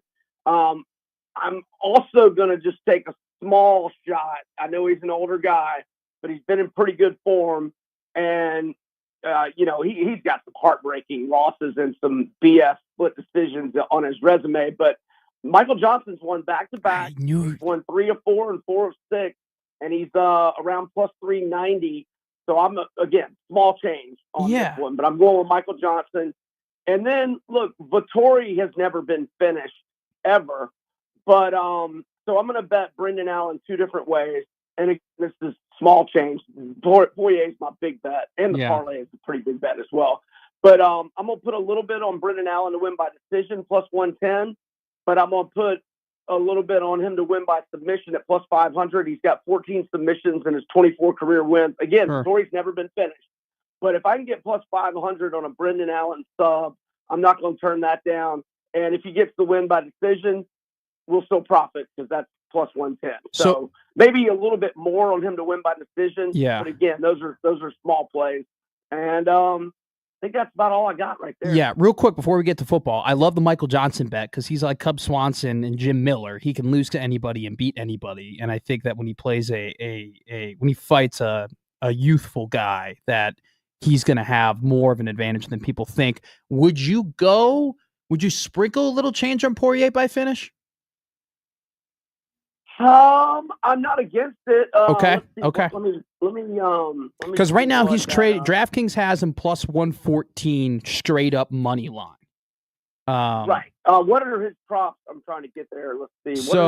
Dustin Poirier by KO, TKO, or DQ is plus 330. To win by.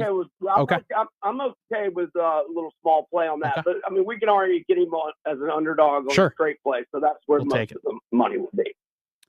Quick one here on football, and we didn't play this ahead, but I just want your initial thoughts because I watched Venables yesterday in Atlanta. John Mateer, I think, was a really, really good pickup. They've changed their coaching staff a little bit. Your feel on it, and then I add in they've got a tough schedule, a stretch of about 7 games. What's your feel on Oklahoma this year? I think they're going to be much better, but man, the schedule is brutal. 6.5 is the total. Now, so back on like June 18th, it was minus 162 to the over at FanDuel. Yesterday it was minus 184. So I went to Circa, and they have 7.5, and it's plus 120 on the over.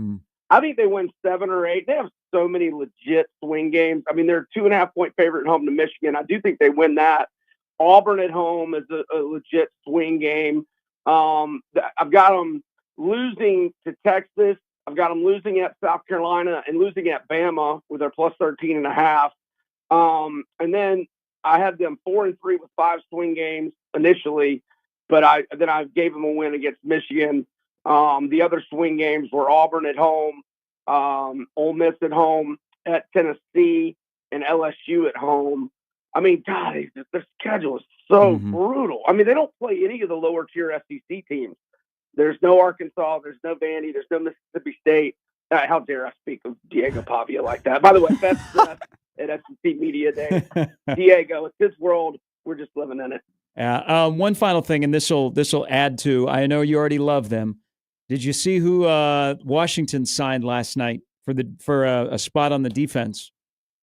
Von Miller. Yep. I did see that first thing this morning. I was concerned. I saw the hashtag Raise Hail, HAIL is their hashtag. I saw that trending. I was like, oh my gosh, don't be an injury because I've got it a lot on their over season win total. Now they need to get McLaurin signed, but I think that'll happen. Hey, great stuff. Have a great weekend. Enjoy New Orleans with UFC. Y'all as well. Thanks. That's Brian Edwards. You can follow him on Twitter at Vegas B Edwards. What I would do to be there. You know what? You'll be able to watch it. Yeah, there are people who are trying to like plan some things where I'm like, are there many places in Omaha? Again, I'm a cash. Yeah. Is there many places in Omaha that will show UFC paper? No, really. No. So we went through this the last time I was trying to watch and I asked you to call. I literally called like 4 or 5 different places, and they all were like, no, we don't do it. Even the casinos don't have it because it's just way too expensive what those bars and casinos have to pay in terms, because they have to pay like per square foot is what I've been told. And so it's just at some point that unless you're charging a big cover at the front door, the bang isn't there for your buck. But I was told, and like, I don't want to put any fear into anybody, but I was told by at least one casino that they do get discounts for the Bud fights. When Bud fights, they're able to figure out a better deal so they can make sure. And I'm sure that those other bars too have that as well. But it's It's tough. It's becoming less and less. I remember back in the day when it's like hotels and Buffalo Wild Wings and all these different restaurants, it would be a given that they would buy the fight. And now it's just kind of like very hit or miss. All right. We'll have an update on the Open when we come to you tomorrow at 6. Scheffler is done for the day, and he's only a shot back at 3 under. Missed a putt to move into the lead on 18. Phil Steele will join the show tomorrow. That's 20 hours away. Crossover's coming up next for Matt, for Peter. I'm Gary. It's Gary and Matt on 1620 The Zone.